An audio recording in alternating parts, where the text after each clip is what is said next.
Hello and welcome back to the OCA Podcast. I am your substitute host, RHYS753, and joining me tonight is the man with the hair and the plan and everything else in between, Danjo Boagi. Welcome back. Thank you very much, and I'm glad to be back. And welcome, OCAP, to another exciting podcast on the midnight New York hour, even though it's 20 minutes past the midnight New York hour. So let's begin. Oh yeah, remember to subscribe, like, ring the bell, Yep. and join our other multimedias that you see down below, or whichever way they're going to change it in the future. Check out the links in the description for the Patreon and Self-Sleep and all that other jazz. We got the anime collector, who is our regularly scheduled host, is not here this week or next week, as he is sleeping. Or supposed to be sleeping. So, we're going solo. FDNM isn't with us right now. He should be on his way, hopefully. And you want to move right into pickups and start the show? It. Yes, right. So beginning is, since it's been AWA till after Black Friday now, I have quite a lot to show. So first up, we have the pack of 1 through 5 of Bakugan, showing the spines, and the back. So you can buy these in packs of 5. Nice. But Volume 6 is alone. Ooh. So what's strange is that covers the first part of the original season. Now to get the second part of the other season, you have to get these two, Volume 1 and Volume 2. Which covers, if you can see, these other episodes. It's like 27 through the 52. So in this timeline, let's skip the 3 other parts of the series of the original, and now they release the 13 episodes of the newest one. So I have no idea what WB Cartoon Network and Spin Master is up to on this. Up next, we have Last of the Tempest, based off of what's that guy's name? Billy Spears. Yeah, William Spears' play. So here's the front and the bland back. Way to go, Aniplex. Overcharging and under designing. Up next, we have a Shonen Yaoi version of the Snitches called I No Kurosabi. So this, yeah. I don't know if I'm ever going to watch this, but I got it. Following this series, I don't like, but it's the second season of it. Hozuki's Cold-Headedness, Season 2. Some people like it, I don't. But here's Season 2. Followed by Excel World 1 to Who and 3. So the first season, second season, and for some reason the first season, how it ends is it has like a universal seed that you can also see in Sword Art Online Season 1, Part 1. Or was it Part 2?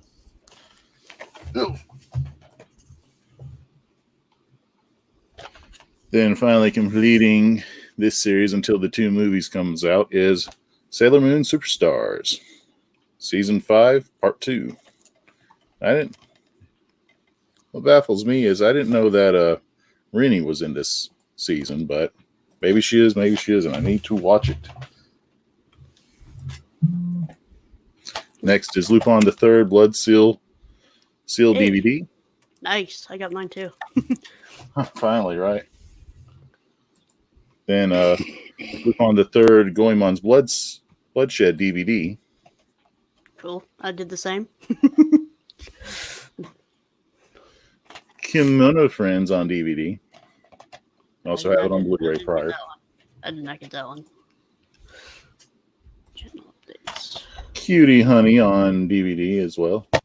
So that'll be the second time I got this on DVD. And look, it has an audio, what's it called? Audio dramas on it. Oops. Maybe we'll get the other Cutie Honey that we're missing. Bought this from FDDNM because I don't have this on DVD.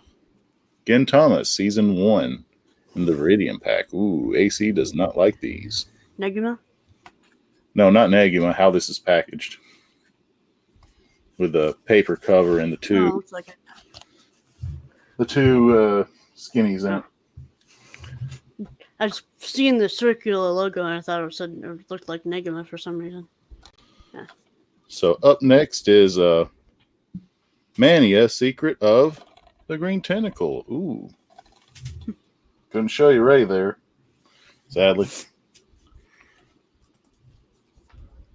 Followed by A Drug That Makes You Dream, this is a jazz title,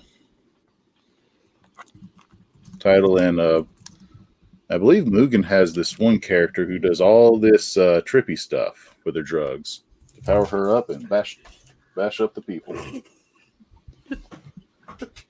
Followed by Brave Soul, another jazz title. Or, no, this is a Princess Peach crowd title. Ugh. Then we have Alno 0, 1, 2, 3, and 4. Yeah. I gotta pause you. Yes. What's going on? Anime collector likes full package. Likes the full package. Yeah. I have control of the account. Okay. And excuse me, anime collector, you're supposed to be sleeping. Yeah, go to sleep. Let your wife sing you a lullaby and rub your tummy. So up next, we got some LEs here. I'm gonna have to ban Otaku, so call me gay. So I finally got Tokyo Ravens, the version I was supposed to get. Is that the one that says season 1 on it? Even though there's not only one season? Yep, that's it. Season 1, part 1, then season part 2 in the what do you call it? Filler box? Making it sound like there's multiple seasons of a single season show. Mm-hmm. Well, they probably had to put that on by contract, but who knows? Most of the time they just use like complete series part 1, part 2 instead of season 1, part 1. So up next we have Shimanetta's LE. I think this one comes with a sock. Yeah, that one comes with a tube sock. Hey, better than that spoon, right? Huh? So this would be the second one that comes with a sock. There's another one released by Sentai Filmworks. Darn it. I'll think of the name later. It's the guy with the glasses. He always plays things cool and smooth. It's like an inverse Beavis and Butthead. And it always plays Chicano in the background. Sakamoto. There you go. Sakamoto. Haven't you heard of Sakamoto? There you go. Up next is Dimension W's LE, which I'm missing some shorts, but I saw the shorts anyway. Did you have the save edition or something, or the classics, or the standard edition? You got the standard. Oh, double dipping. Yeah. So enough of double dips because I've guilty crowned. Ooh. Season 1 box set. Hooray! That's the big heavy one with the book in it too, isn't it? Yeah. Surprised the book doesn't have a spine with it. So it's like season 1, something with pages. Yeah. And a place for season 2, which I also got season 2. Nice. I heard this is a pretty decent Cowboy Bebop clone. Cowboy Bebop thing. Heard Cowboy Bebop. Other people compared it to Scramble. Darn it. Something Scrambled and Ghost in the Shell. I should know. Marduk Scramble. There you go. Oh, Mark Scramble. Yeah. Huh. But I have not seen it. I think the most I've heard about it is one character has a nice ass, and that's about it. Well, speaking of that, I have Goblin Slayer. Ooh, that's a good show. Oh yeah, can't wait for the movie. I think they already played the movie in theater in Japan. Yeah, I think I don't know if it's a movie or just like a long episode, like maybe a 45-minute episode kind of thing. Okay. I don't think it was a full-length movie. Probably a compilation film, but I thought it had something. It's not. I don't think it's not a compilation. It's not a compilation film. Okay. But I can't wait for a season 2 to come out. I forgot if they announced that or not. I don't think we have any confirmation on season 2 yet. Okay. I think the only new thing is Goblin's Crown. What I found interesting about the light novel in the series is no one really has a name. Or let me phrase it. Most of the characters don't have a name. Yeah. Yeah. So basically, like the D&D classes. Oh yeah, yeah. Like mage, high elf archer. Just that's what they call them. Oh yeah. And Goblin Slayer. Well, you want to know the opposite of a nameless cast? Yeah. Well, we have Zatch Bell, the complete series, released by Flatiron. You'd think Viz would release all that, but no, this has to be lazy with everything.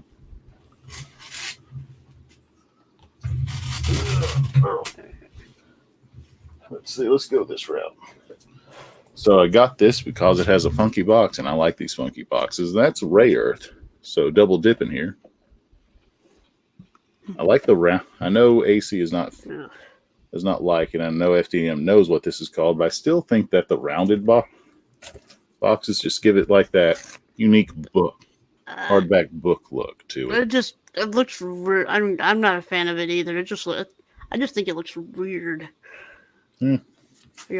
Like have it in your shelf with all the flat spines, and then that one, or and the Fist of the North Star one. Well, at least those that have it are the good shows. It's not like a terrible show that stands out. Like you have Ray Earth, right there. What you mentioned with Fist of the North Star. You have Tekken Blade. Really? Yeah, I think the 3 seasons that NIS put out on DVD had them. I thought it had its I might be wrong. Own box. IGPX definitely has it. But those are the ones that I'm familiar with. Hello, Lukanski. I also paid off my student loans as well. So congratulations to both of us on that. Up next, still double dipping, is a Big O Steelbook. I like how slick it is. Nice. That was like $25 on sale. Pretty much. It has this plastic cover over it as well. Yeah. Then we have. I'd be tempted for that, but I've heard it's kind of mediocre. What? Big O? Yeah. I liked it, but I caught it when it was on Toonami. Yeah. So I was You might have nostalgic, but what gets me is the manga lasted like 48 takabon, so there's a lot that they could expand from it. Wow. Yeah, but they keep it very vague and mysterious, so it captivates me, frustrates a lot of other people.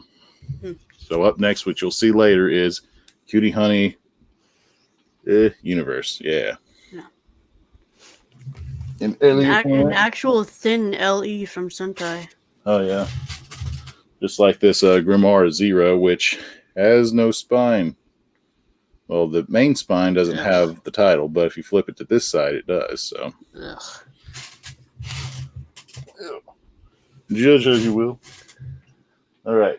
So up next, we're going a little manly on this one. We have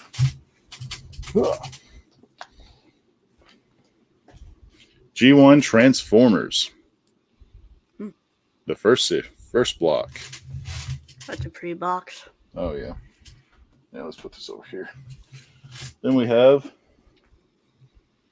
the Japanese collection, which covers Victory, Super God Master Force, and Headmasters. I believe this one concludes the 6 shot series.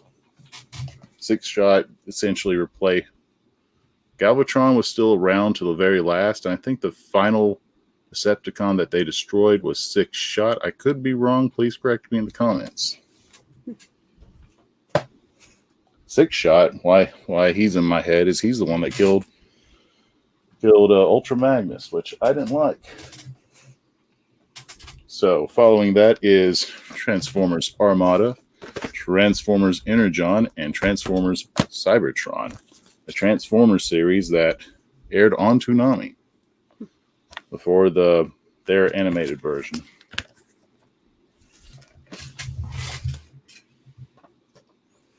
Oh, we're building high here. So at this point, it might be a good time to reveal some live actions. But there's more anime on hand.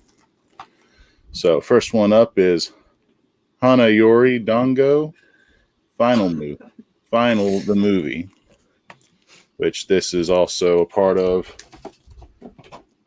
this anime series, which also has the alternate name of Boys Over Flowers. So, Otaku Show is asking a very important question. What's that? What if that table falls? It won't fall. I'll catch every single one. So up next is Gluttonous, because everyone sees this. I'm going to look up anime, and I finally got that out of the way. Even though I think this is pure live action, it could be hybrid, but got it just to get it out of the way. As well as Cool Dimensions. Ooh, look at that red latex. Ooh. Then we got, this will complete what's currently available, except one or two VHSs, which I have a feeling it might get released by Discotech, and that's 009, End of the Beginning. Then we have Message from Space, Galactic Wars, as well as Message from Space, this movie, which is also part of the Bento cultural box released from Mill Creek, which had that infamous disc error of not including Dragon Boy and the 1,000-headed dragon. I think I got that right. Oh, hi diddle-dee. The Blu-rays are with me. Oh. All right, so we have Phoenix re-released with a new broadcast. So better visuals, better Phoenix. Papa John's ate too much pizza lately. All right. Lushansky, are you talking about the bundle sales? What do we got? For those outside the U.S., aka South America, it's blocked and can't do a visual view of some. Funimation has had a glitch I encountered too for the holiday sales as well. Like I was trying to get some certain stuff you may or may not see later, and I couldn't purchase from it. But later on, like during the work week when it would like be normal business hours, I was able to buy it from it. So, okay. Okay. Oh, you're saying they have more than the bundles now? Yeah. Ooh. So, My Hero Academia Elite Crate. So up next is Hakura-san. Here comes Miss Modern, Part 1. Oop. And I talked to them at the booth. They said that Part 2 is coming, but they can't release the date for it. That's been out that one's been out for a while too, hasn't it? I think NIS released the TV series of it. Could be wrong there. Up next is FDDNM is wanting to watch this is Maquita. Makia? Makia. That was a pretty good movie. Up next is everyone's favorite Nike brand deal is Boschquash. That's right, robots playing basketball, which makes more sense than robots skydiving to collect energy from certain other shows. There we go. This art club has a problem, which is right here.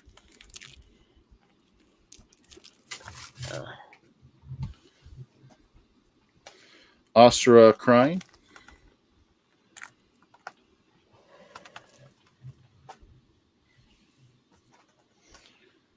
Natsu no Arashi. Apparently, this is season 1.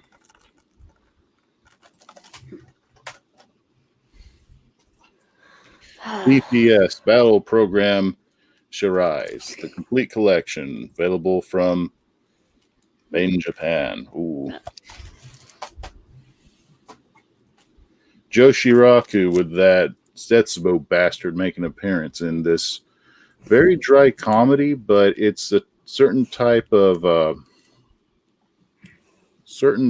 Japanese stage play that they're performing. So it's dry on purpose. I enjoyed it. Some people might be lost.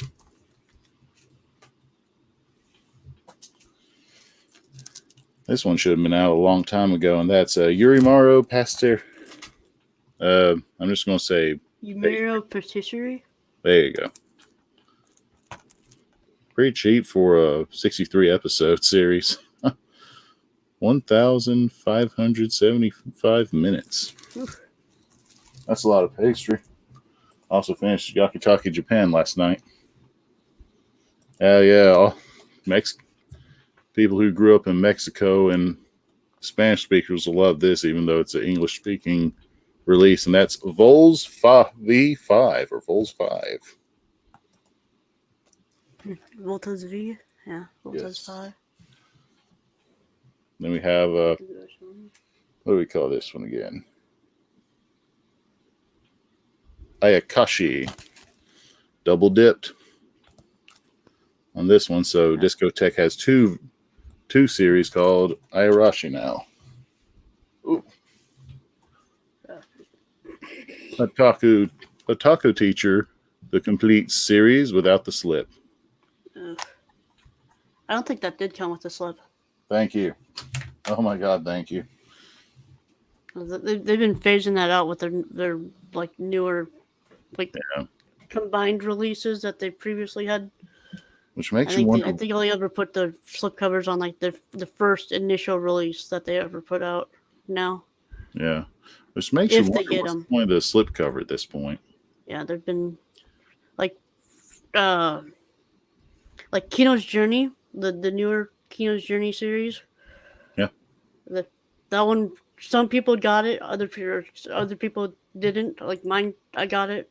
I know, like they did that for like the Clear Card Capture Tracker series. Like some people got slipcovers, other people, even though they all pre-ordered them at the same time. Yeah. Then the second one comes with a slipcover. Yeah. But speaking of Funimation, we have Strike Witches, the movie, which is the first movie I played at my anime club. Ooh. Nice. The one that I ran, not the one that I'm going to. So, along with that is Waiting in Summer, the dubbed edition.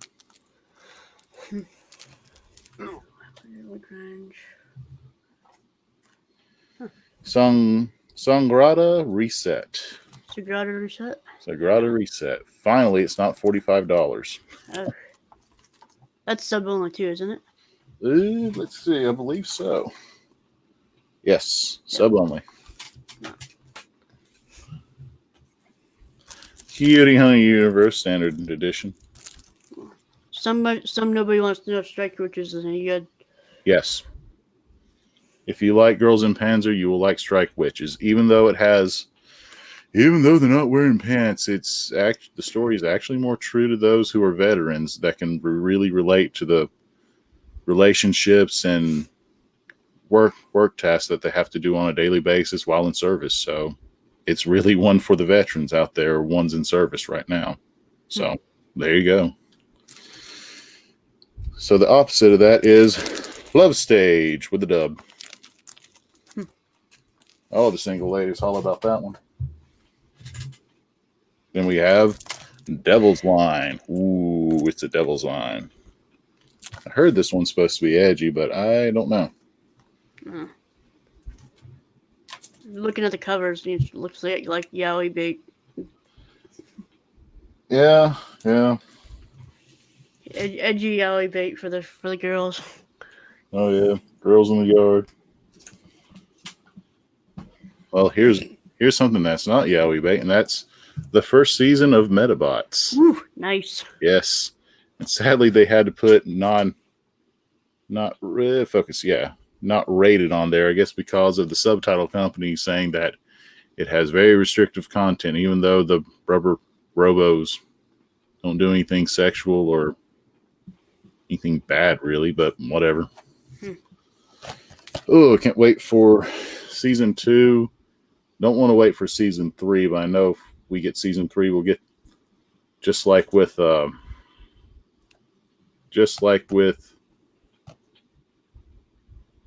Monster Rancher. They released the free 3 seasons, then they released a full subtitle edition. So yeah, history repeats, and I'm glad for it for this case. Mm-hmm. Yeah, but you're right. Up there. Yes, it is on standard definition, Lachonsky. Up next is Giant Robo. I wasn't going to get this until they put as many trailers as possible. And luckily, Mike Toole destroyed his Green Book for it to be a special feature. So that alone was enough for me to get this. I've heard like a lot of liner notes, apparently. Yes. I love liner notes on Discotex releases. I know this took like the production for the 6 to 7 episodes was like 1 to 2 years, mostly 1 year per episode for Johnny Sacco here, which I wonder if they're going to release or if Shout Factory is going to re-release that on Blu-ray if that is considered. What is it? Or the? Oh, there's a live action. Technically, this is based off of a live action show. Oh, okay. Show. It's released over here. I think Sandy Frank dubbed it was Johnny Sacco and his Giant Robot. Yeah. But yeah, well, I know fans of this really praise it. Yeah. Sadly, I'm one of those that listen to those fans, and I know it's there, but because they talk about it, I don't know if I want to watch it or not. I know I'm missing out on something good. Yeah, well, but it's here for now. I've never seen it. I probably won't buy it, but I mean, I heard, Red screen. What is this? We guessed all these other shows. No one guessed it right. It's Giant Robo, so there's the hype. So kind of double dipping, but it leads up to something. Is Kyokara Maho, season 1. Season 2. Look at the waffle. Waffles. Regular waffle, strawberry waffle. And then Maho. No. Maho Kara. Oh, wait. Kyokara Maho. Kyokara Maho. Mao. R. Not Maho. Mao. So we have regular flavor. Chocolate. Strawberry. That's chocolate. Is that brown? And then so this would be strawberry. Third one's got to be strawberry. Strawberry. What about caramel? That's chocolate. That's chocolate. Okay, that's chocolate, then strawberry. So we have the Lego waffle trinity here. Flavor line, yeah. Ugh, my sister once did chocolate chips and waffles. Oh yeah. My dad got so pissed because she burned up the waffle maker. When I go to Waffle House, I want a sausage waffle. What's that? That's when you cook the sausage, then you crumble it in the waffle maker, then it cooks the waffle dough, waffle batter, then you get a waffle with sausage on it.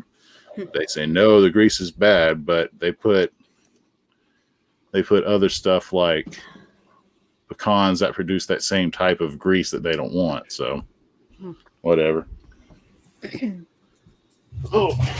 Regarding Lachauncey's question about whether the standard definition Blu-rays would look better than the DVDs for Metabots, I'm going to assume yes. If it's, but I'm just not really noticeable if you already have them. Well, first off, to get season 1, you would have to get all of the ADV films released, but they don't cover season 2 or 3. Yeah. So you're kind of stuck getting those anyway. If it's better or not, it depends on the output. Yeah. But output and what you play on. That's my 2 cents. So up next is, because it's hard to get on Blu-ray now, I finally got one of my favorites, Venus Wars. Thanks. Oh, is that why you brought that up for the Watch Club? Huh? Yeah, that was why. No. I always thought this symbol right here was like a logo for Circle K, like the gas station company, but I think they come out of their grave quite well in the recent era. Then up next, something from a previous Watch Club, which I still recommend people watching, is Jinrao. General? Oh. Jinro, yeah. So how did that one go anyway? What, the Watch Club or the movie itself? How you felt about the movie? Have you seen it? Have you seen it? Yeah, I've seen it. Oh yeah. Okay. We kind of panned it. Okay. Nothing real.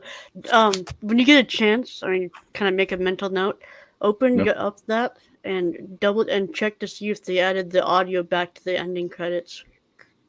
Okay. Because on it won't be this the initial release, the song that plays at the end of the movie during the end credits isn't in the English track. So some slight live action briefly. Once again is Garo Season 1. Garo Season 2. Or no, Season 1 Collection 2. Garo. Garo Season 2 Collection 1. Garo Season 2 Collection 2. Then Garo Kiba, The Dark Knight. Ooh, getting Batman up here. Which this is like if I recall Garo, it's like a slightly historical being and captures a person. It's like Ramen Kiter mixed with Spawn. Garo Special Night of the Beast of the Night. Ooh, now we're dealing with vampires. These are all released by Sentai Filmworks, right? Or yes, made in Japan or whatever. Made in Japan and subbed by everyone's favorite Twitter translator at DocSane. Then we have Garo Red Redemption. Ooh. Ew. I kind of find it funny that Funimation got all the Garo anime and then Sentai got the live action stuff. Oh, yeah. So next. Yeah, let's get some of this back. So next, we got some long runs here. Oh, boy. You got your ruler? Begins. And there's 2 long runs this time. Might be better if I do this instead.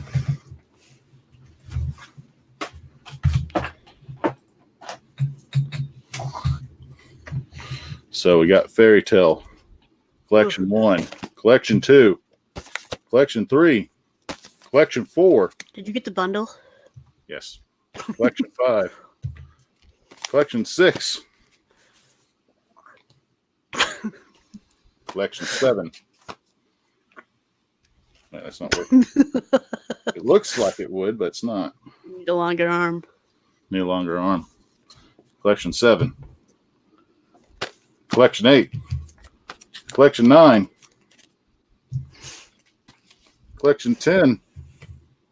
Collection 11. Nice. And you got Fairy Tail 0? Well, that was going to be up next. Yeah, we have Fairy Tail 0, which continues from Collection 11. I showed because of the episode count. Let's see, where does it say the episode? It's right there on top of. Oh yeah, there we go. That just so pisses me off. That should have just been part 23. Oh yeah. We literally waited 2 years, like longer, just to get that released than the rest of them. Oh yeah, I agree. You think it, as popular as it is, you would think it would be simultaneously releasing, but oh well. Then Fairy Tale Prince of Phoenix Phoenix Priestess. Priestess. There we go. No slip cover. That sucks. Fairy Tale Dragon Cry on Blu-ray. I mean, on DVD. Yeah. Ugh. Yeah. Where can we put It this sucks in a that building? it sucks you didn't get a slipcover for Phoenix Priestess, because that was a really nice hollow, like a foil hollow slipcover. Ugh. Well, now here we enter the problem of this structure. The last one's longer. But we'll figure it out when we get there. Oh. So how's your week been? As I prep this up.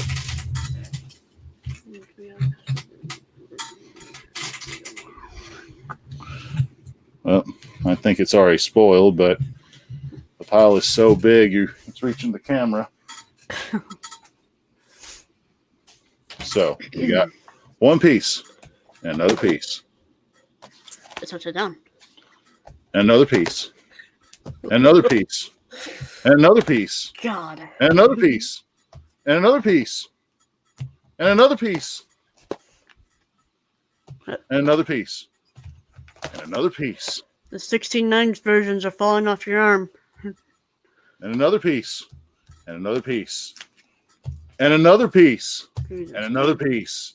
Say it with me. And another piece, and another piece, and another piece, and another piece, and another piece, and another piece, and another piece, and another piece, Is there an intermission? and another piece. But wait, Is there an intermission? but wait, but wait.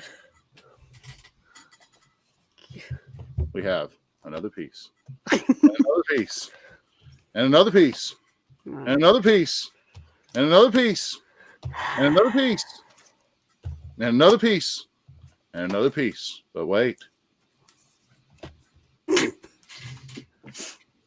We also have another piece, Oh my another God. piece, and another piece. And we skipped one for another piece, and another piece, and another piece. We skipped one there. And another piece, and another piece. Those are all the 4Kids ones, aren't they? Yeah, well, I'm missing two. And the last piece of another piece that's incomplete of this cut up to one piece. The Abomination. So when I ordered all these, which, well, if I'm going to be consistent, this is all. I did not see Strong World in that pile. Did you get Strong World? Strong World and the Desert Kingdom. Those two Alabasta? movies I already have previously prior, so it's already over there. Okay. So excluding what those two and two more, this is all of one piece. So when I ordered this, the seller asked me how it came in. Good God. And when it came in, I told him, "Don't worry, it all came in one piece." Oh, so what pickups did you? That's a lot of One Piece. At least we got all of Fishman, the Fishman arc. I guess technically we got some of the Don Flamingo arc, but we don't have the Don Flamingo arc, Big Mom's Island. I guess I'm including Desert Hazard Punk as Don Flamingo, and the current Wano arc. I know that they're being subbed recently, but I'm not sure if they're all dub caught up. No. Now, how am I going to decorate this I think tower? Lee Shanxi just jinxed your entire thing. One Piece coming out on Blu-ray. Yeah. Yeah, I don't mind it. I don't mind it. Now, if they have Blu-ray of this version, No, Jesus. I'll be angry. Ugh. Oh yeah, there's still a few things, but not that much. I finally got the limited edition part 2 of Space Dandy. Oof. Finally completing it. Nice. And I mentioned before that there's another anime RP that I ordered. It finally came in. Comes with all these scenic postcards. Mm-hmm. And the name of it is Big eyes, small brains. So I'm surprised it's a little flip book. Kind of reminds me of the Garfield release, like those Garfield releases, Garfield Living Large and stuff like that. So I can't wait to play it with friends.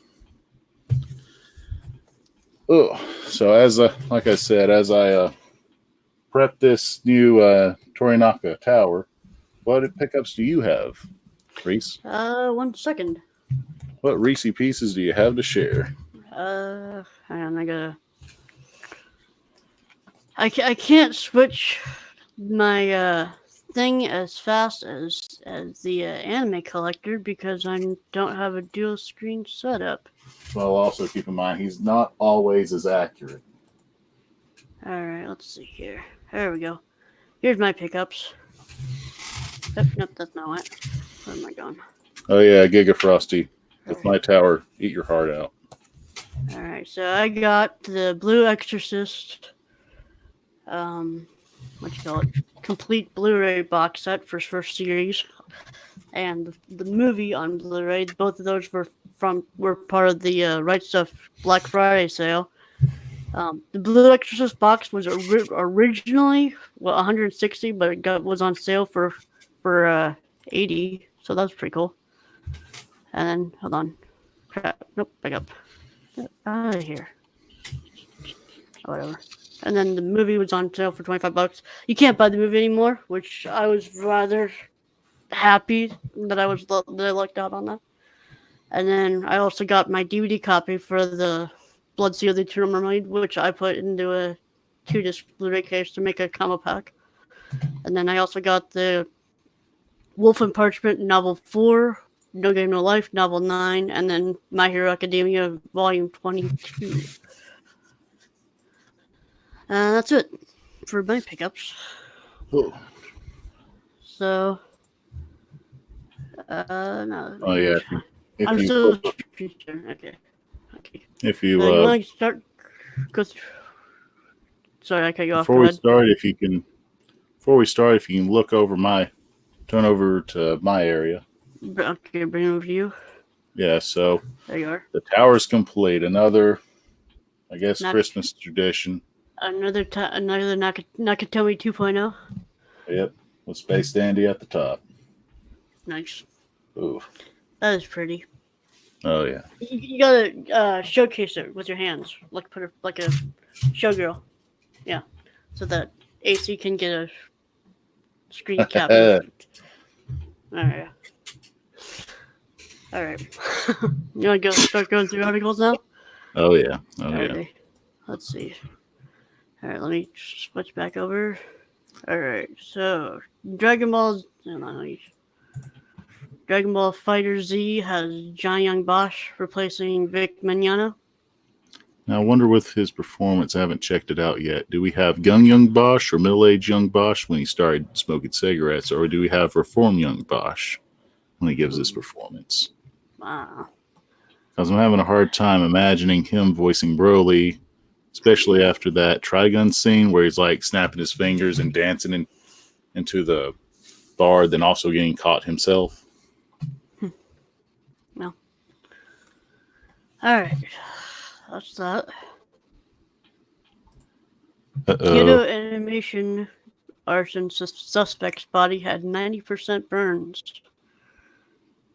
Yeah, so if he has 90% burns, yep. I'm assuming they're saying that like 3rd-degree burns. Regardless what happens to him during a court hearing or not life or death, he is not going to have a quality of life moving forward. Such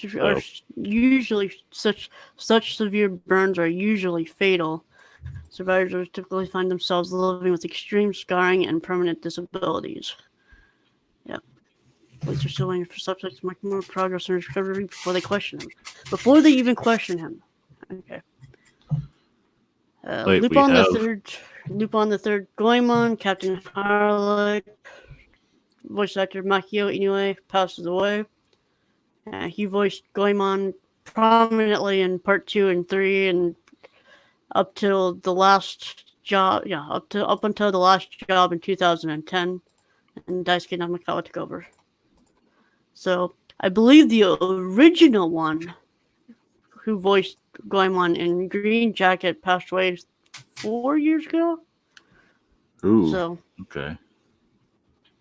Have you ever seen the original Lupin? Yes, I have. That was the first Lupin series I watched. To me, or no, second series I watched. I watched Fujiko Mine series first. Okay. Oh wow. So you didn't start off with the Red Jacket.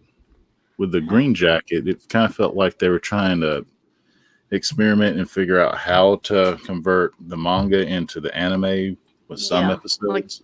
The first several were pretty hard boiled, and then they got softer throughout in the second half when Miyazaki and Takahata took over. Yeah. So briefly before we go to the next, do you have anything else to say about this one? No, that's it. So before we go to the next, catch up on some slight comments here. This is follow up. Yep. Yeah, he's follow up. Manga creator Leiji Matsumoto has been discharged from hospital after he was admitted into the hospital in Turin for what was it for? Received emergency treatment, including reward. He's out of the hospital. He's not in danger anymore. So, saw a picture of him on Twitter with him on the plane.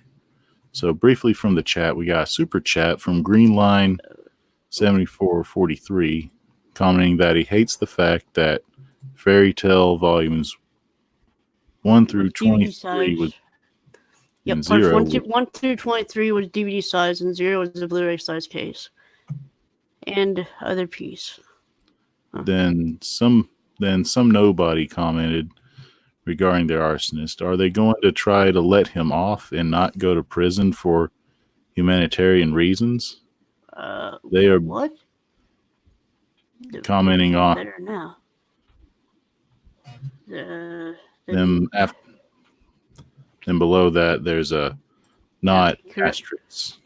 But they better not. Okay, yeah, they better not let him off. He better get this. Better get the full extent of the law. Well, if he's going to, typically for that kind of burnage, people don't live that long. So yeah. Well, he should still get the full extent of the law, whether he survives to live it out or not.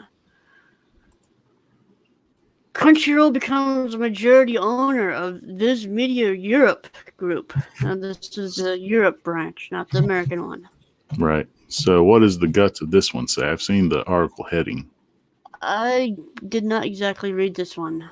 Do you want me to read it? Or do you go ahead if you want. Crunchyroll and Viz Euro Group have announced the closing of a deal that brings the global platform of Crunchyroll together with Viz Entertainment Euro Group's EMA-wide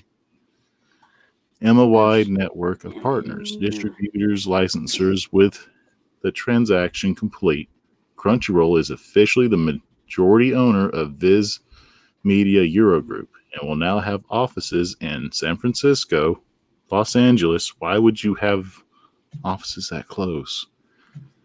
Tokyo, no idea. Chisinau.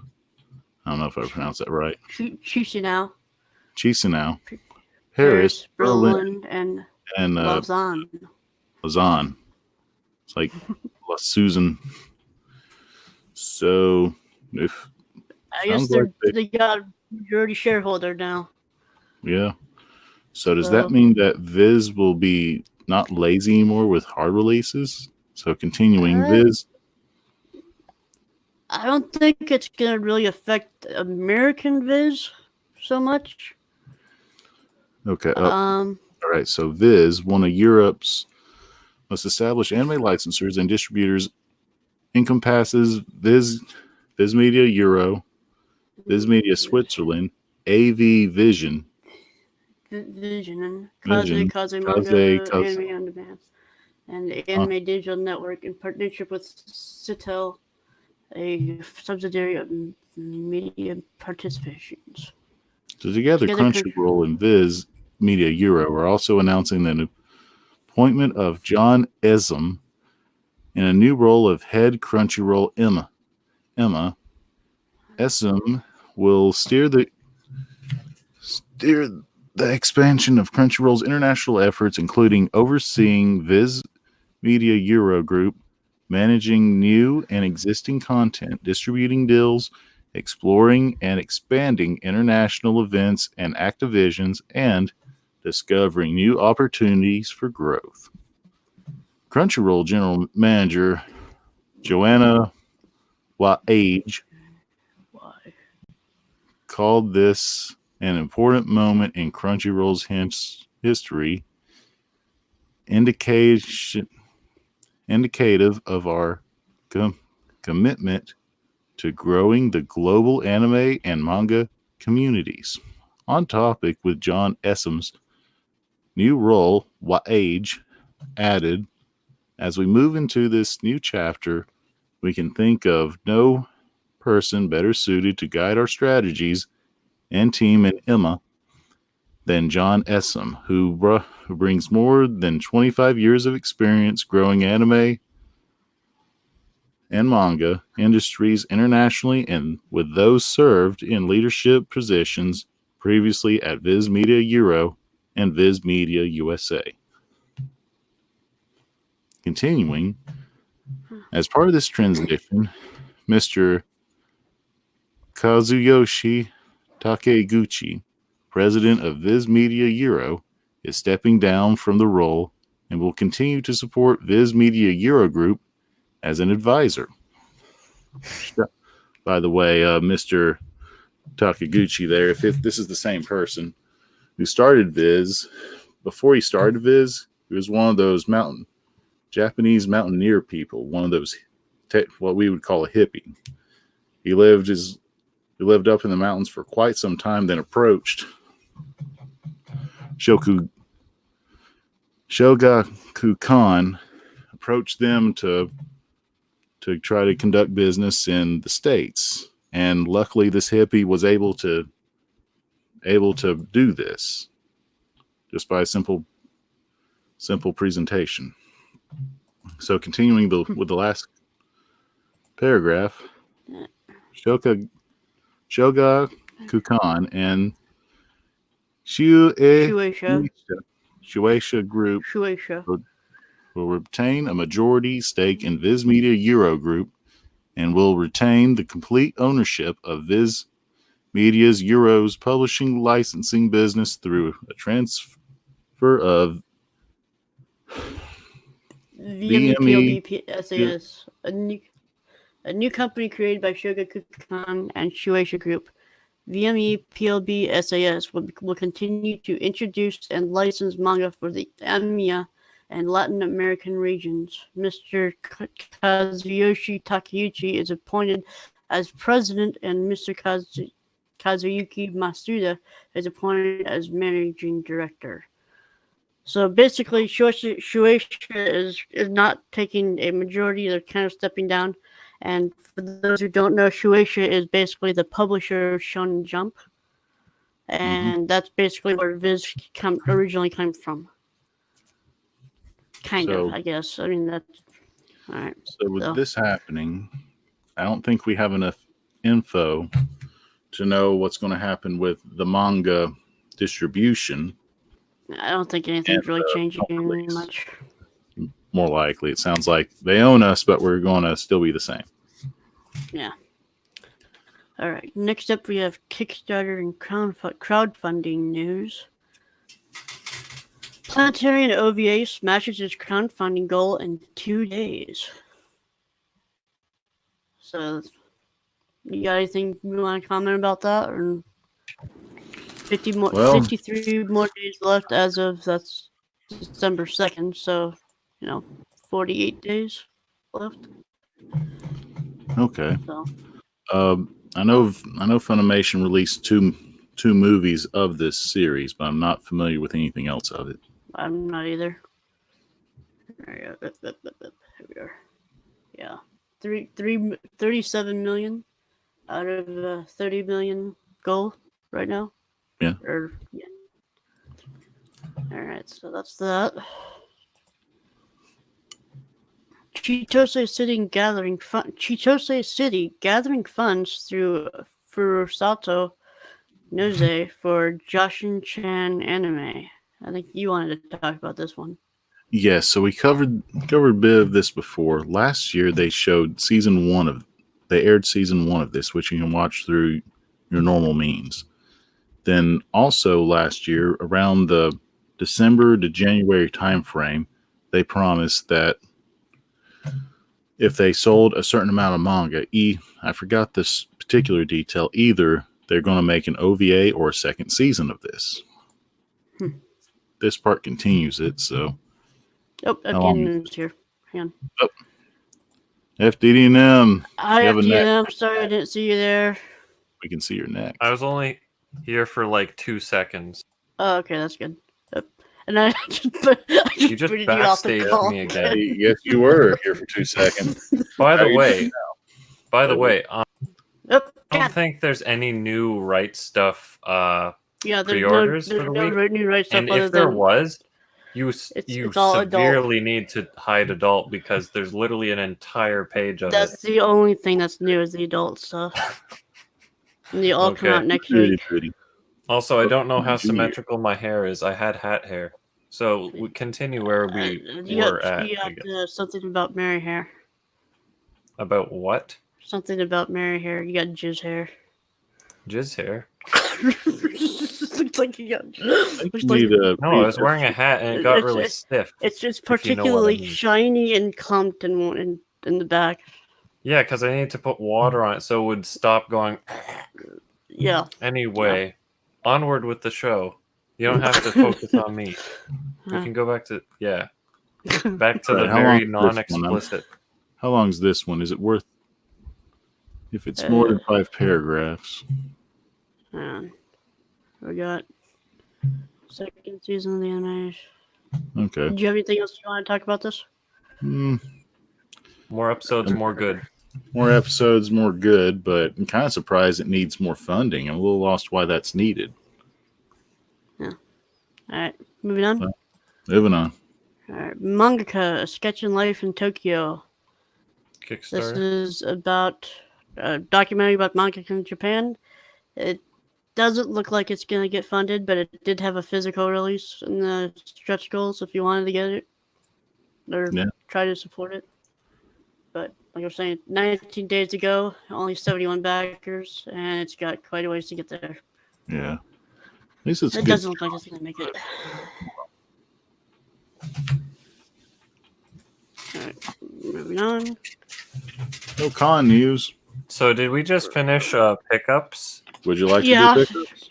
We're not very. Oh yeah. We're not very far. No, I'm asking because we're not very far along in the document, and there's been 58 minutes elapsed. Yeah. Did Augie have you not noticed Augie's glorious tower? Oh my god.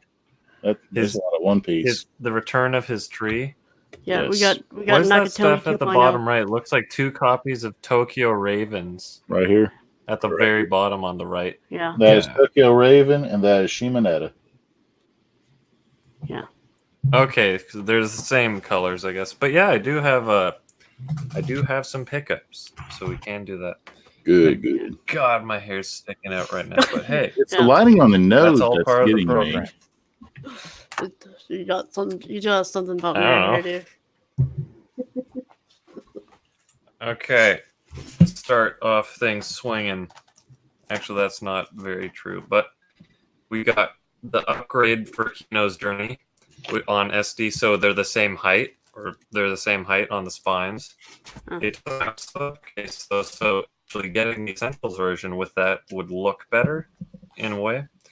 Then next thing I got was 2 Heart 2, because I exclusively got this because I saw a GIF on like random Sakuga or something, and the GIF looked really like good animation for the first one though, not the second one.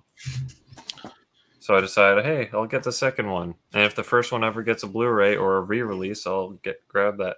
Then Mitsubishi Colors. I forget why I wanted this originally, but it got dubbed, so I wanted it even more. Then we got Young Blackjack because I have the Blackjack movie and the other Blackjack stuff is kind of neat, I guess you could say. Then we got Kokoku.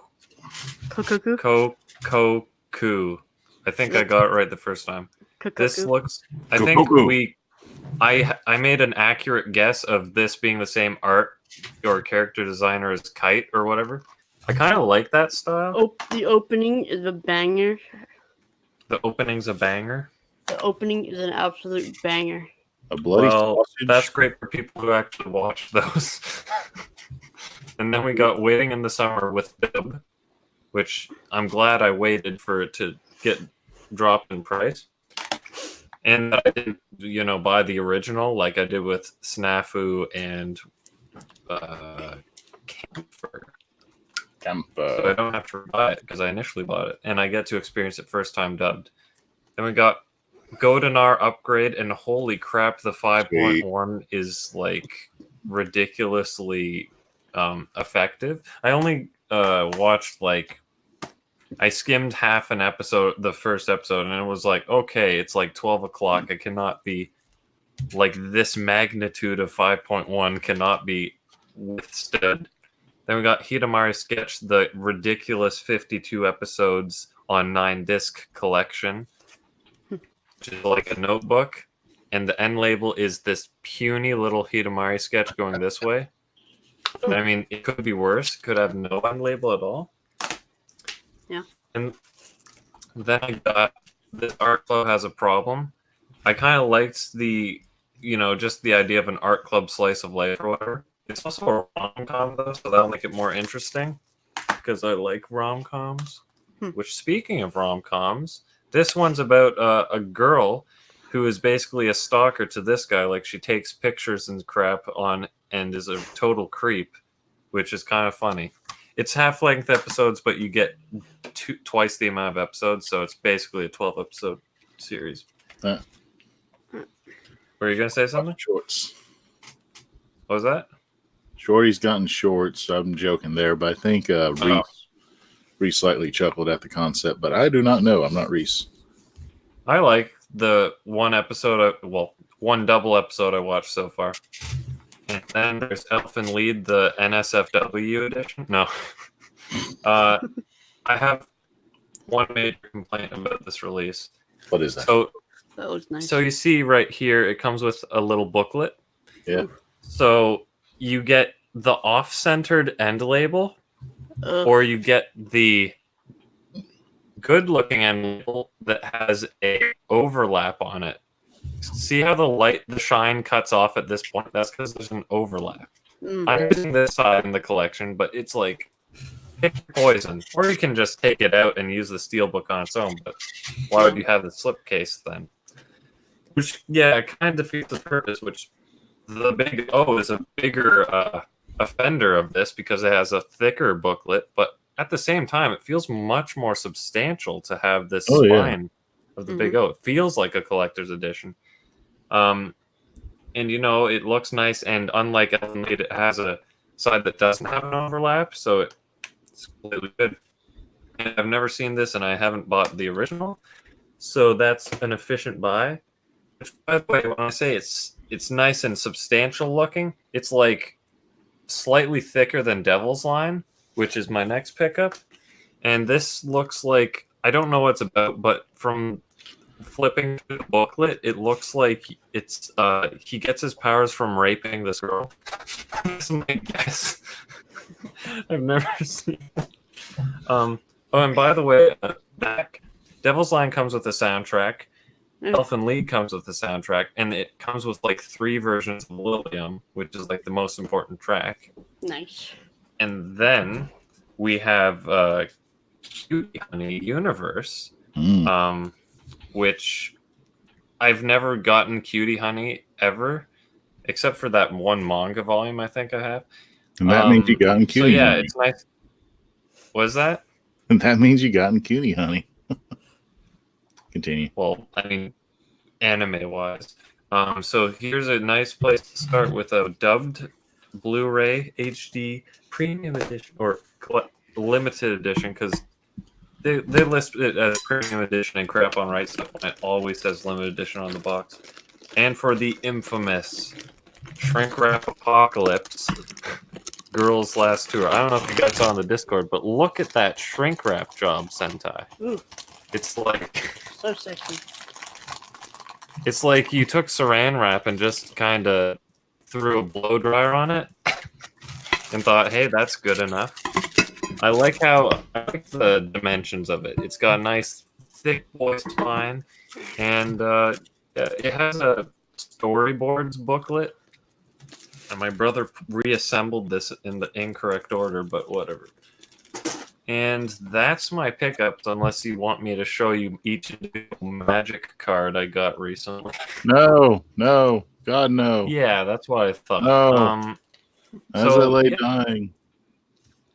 You will be laying dying after I'm done with my pickups of magic cards. All right. Okay. Onward. I'm gonna finish this part quick. So, hold on. Dance. You can dance if you want to. We I got bought like a- 15 DM right there. I bought a canister of these for a Christmas thing, and I attached like a $20 gift card to it. I bought a canister for myself. These things are so good. We What are don't they? know what these are. We can't see what these Hold on. be. Danny, hi guys. Just a real quick pop in. We'll check out the whole podcast later. Probably have to test a VPN to access Funny. And this is regarding his issue to order Funimation titles to South Africa. Oh, weird. If you use a VPN, you can place the order, but as soon as they go to ship it out to your address, they'll be like, hey, this isn't valid. Yeah. You can watch on their site using a VPN, I'm assuming, but I don't know about order. I forgot there was a chat, and Lashonsky says yes. Is that to my Magic cards? Because I think he plays, or at least played Magic. Well, now he can afford to. He paid off the student loans Nice. OCA Podcast. as There we well go. as I did. These are what I'm eating. They got wafer. They're like wafer straws with the chocolate hazelnut cream in the Okay. middle. Wait. For the Euro people out there, it's They're so digestives. They're Not so wafer. good. All right. All So right, the Pepsi- Lashonsky, I'll give you a nice private stream of each individual card, like the Scryland Oh wait, hold on. that you just cut do away not show from. that. Do not show that. Only scribe we want to see is the magazine that first covered anime for Wizards. That's okay. Then We can moved go into back to Anime the- Invasion. what then appears Anime to be Inside. Shield Hero. No. What is this? All right. The live action? Rising Stage of the Shield Hero stage play stage play reveals cast and visual. And one thing I found interesting was the Sarah Emmy Bradcut plays Mine. She voices Mine in the anime. Ooh. That's kind So of neat. the voice actress is actually in the stage play. So I thought that was kind of fun. Yeah, I'm gonna privately dance for Lashonsky with my magic cards as an excuse. All right. Streaming news. You can now watch Mashin Hero Wataru and Dairuger 15 or XV free on YouTube. When I read that, it kind of made me think of Daikon IV or whatever, whichever one people This is- like. This is the one that's part of Voltron, part of the Voltron universe. I accidentally stumbled across this before knowing any of these articles were out. I'm glad that I think they're up to episode 5 at the moment for Mashin Hero Wataru, and they're at the episode 50s of Daikon. I mean, not Dairuger 15. They also have PVs of stuff like the Dragon Ball Z tour that came across the U.S. All right. Next up, we have Crunchyroll's ads versus Night, Lamune, and Footy Fresh, and Kyokara Mao. Season 3, the Yes. catalog. Yes, And yes, I yes. got something. Like it's good for streamers, but for people like me who want to buy discotheques crap, it's like cucking me out of having their stuff. Mm-hmm. Well, at least that's available, or you can see the quality of it. I'm still wanting Miss Machiko as a hard release. That's what's killing me right now. Right, because they specifically went out of their way to say, yeah, this is a experimental digital only. Which hurts me because when I was a kid, I was that main character. So. All right, what else got? All right. Here. Learn OBS, I'm telling you. If he's talking about how to set up a stream on OBS and use that, I was telling Brad that from day one. Busty Japanese YouTuber chef sells ad space on her chest. Fans enthrilled by cooking videos. Ooh, And that's actually kind of a clever idea. Properly here, so all that is a prime idea. Ooh, that's your ads on my chest. I mean, I would make a beat your meat joke, but I mean, she's already sliced it up, sizzling in the pan. So next time I actually make a video on my channel, I should have like a chest cam and be like ad space available here. so throughout the entire, like, it's just a normal like anime video, but like, well, the topic's anime, but you just see this ad for whatever you want. Mm-hmm. I'm not gonna lie, this is a really busty move on her part. It really is. She busted that move. Very titillating. Oh God. All right, that ended it right there. So we're bouncing along, right? Japan box office French live action City Hunter debuts at number 8. Sweet. With a modest 48 million yen, which is 18.6% of the first 2-day gross of the new anime movie. They say modest as if they're being conservative about how much money they wanted that they intentionally specifically made. It's like they had a choice in how much money they made. Yeah. But apparently it's 92.8% approval rating. But just the crowd didn't want to go see it, I guess. So no, none of the weeaboos were in town. I kind of hope we get a U.S. release of any of the City Hunter movies. I know the more recent one is supposed to be out in theaters eventually, or it's already passed. I forgot which. I know we're getting the we got the discotheque license, all of it. Mm-hmm. I know. And they dubbed the new Shinjuku Private Eyes. So, anyway, 24th Detective Conan film, The Scarlet Bullet, set for April 17th. So, always a good thing to have more of a good thing.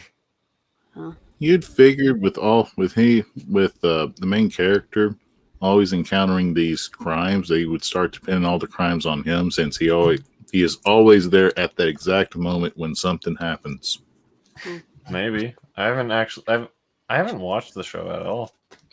Not every episode begins that way, but some of them do. More the movies, especially, since most of them is happen to be in the right place at the right time all the time.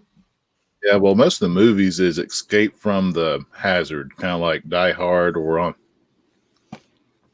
They're always stuck in some sort of skyscraper building or something. Die Soft. But the Scarlet Bullet reminds me of the bullets in Lupin the Third, Jigen's Gravestone that Okazaki uses. Did you watch that, Augie? I have not watched that yet. Okay, but he uses like red bullets. Just seeing the Scarlet Bullet reminded me of that. Cool. So. Question: do we have any articles on like Gintama getting a dub, or I don't think so. For the Hulu, because I want to go on a small rant about that. Okay. Like it's more expansive than just that. Or are you? Is this my opportunity right now? You're talking. Okay, so Gintama, I believe when I asked you, Augie, if you had Hulu to check it out, you said that people are saying it's the same or something. Same. The same as the Crunchyroll casting. I never said anything about the casting. The most I said was I wasn't able to log into it because I'm not paying for Hulu. But every time I've seen Gintama being like, this is what you like, it's always grouped with the Funimation crowd or the Funimation releases. Okay, well, in any case, whether or not you did say that, I found like a Reddit thread or something that was discussing it, and it's a different cast from the Ocean one, which is the one that I liked. And it sounds like there's some translation botchings, like they can't consistently pronounce Gintoki or whatever his name is. I haven't actually watched the show. And the thing is, there's also the show Takagi-san season 2 that came out like a couple days ago, and that has a completely different dub as well. And it occurred to me just now, how come we're in the most advanced state of streaming anime and all this stuff, but we have so many inconsistencies with dubs now? There's such a disparity, because before it used to be you had Shakugan no Shana season 1, and then the rest was all different. And that was kind of like the only show that did that. But now we have so many shows like Evangelion. I mean, that's a complete show. Sadly, that is a situation of location. Because if you recall the Evangelion Crisis a few months ago, it was done by another dubbing studio in the Euro area instead of the US. Depending on where a dubbing company would be depends on the different. I think it boils down to some licensors just being complete jerks, because Funimation, or sorry, Crunchyroll had the license for Gintama, and then Funimation was, I guess, commissioned to do the dub, and then because they had the partnership, they released it, and then Hulu scoops in to get season 1, and it's like, this is going to be so annoying for Gintama. Who has a physical license? Is it? Yeah. I don't know. That's why it's weird. I wonder. The thing I was thinking is if Hulu somehow amasses like the Gintama like master license, we're either going to have seasons 1 and 2 with their dub, and then 3 is a different dub, and then 4 is back to the first dub, or they're going to redub season 3, and we'll have this obscure random season 3 alternate dub. Yeah. Well, this Hulu is why it's so stressful thinking about it, because Hulu is owned by Disney. So if Hulu got physical license, would it be technically considered a Disney license, and Gintama would be in the Disney vault? So I'm gonna check what Wiki said. Kentucky is now a prince, a Disney prince. Oh yeah, they also like changed the character's name to be referred to as Cobra or something. I don't know. So is that season 1? Is that the one that the Sentai released sub only? Yes. Okay. So let's see. Animation television series, Crunchyroll seasons 3 beyond. Okay. So you're telling me that seasons 3 and like up to date are gonna have the Ocean dub, and seasons 1 and 2. They're only still up in the air. Seasons. I don't even know if 2's going to get dubbed or picked up. Well, I'm presuming that Hulu would have it. Now, I feel like there was a different dub discrepancy that happened.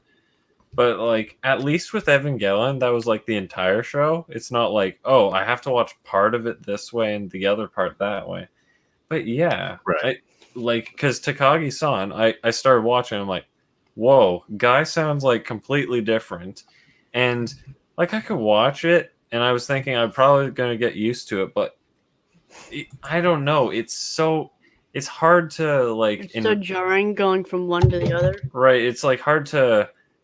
I don't want to say get immersed, because you're not, like, in the world or anything, but, like, it takes you further It takes out of you the out of the immersion. experience just because it's like a thorn in the back of your mind. It's like, this is not right. Yeah, the female voice at least sounds so similar that like that's completely fine, and she's probably the more important character to get right Yeah. because she has this devious nature. But yeah, that's my little rant for the week. I hope I don't know what to think. Like if Gintama gets fully dubbed in one way or another and released physically, I'll be happy, but I mean it'll be a rocky road getting to that point. But I was just so disappointed because Ocean had not seen the light of day for like dubbing anime in a long time because they Yeah. announced the World Trigger dub that Toei was commissioning specifically, and I don't know if that's ever been released anywhere. And then Crunchyroll pops in. Actually, Crunchyroll has been commissioning things. They did Kisniver. They commissioned Ocean for that. And yeah, so I was thinking, wow, this is a long show. It's going to put Ocean in work for a longer time, and they might get even more work out of this, and we'll see more diversity in dubs. What you also have to keep in mind back to vendor location with dubs is typically a dubbing studio would be small. So with it being small, you have time. What does that mean? Why am I pointing that out?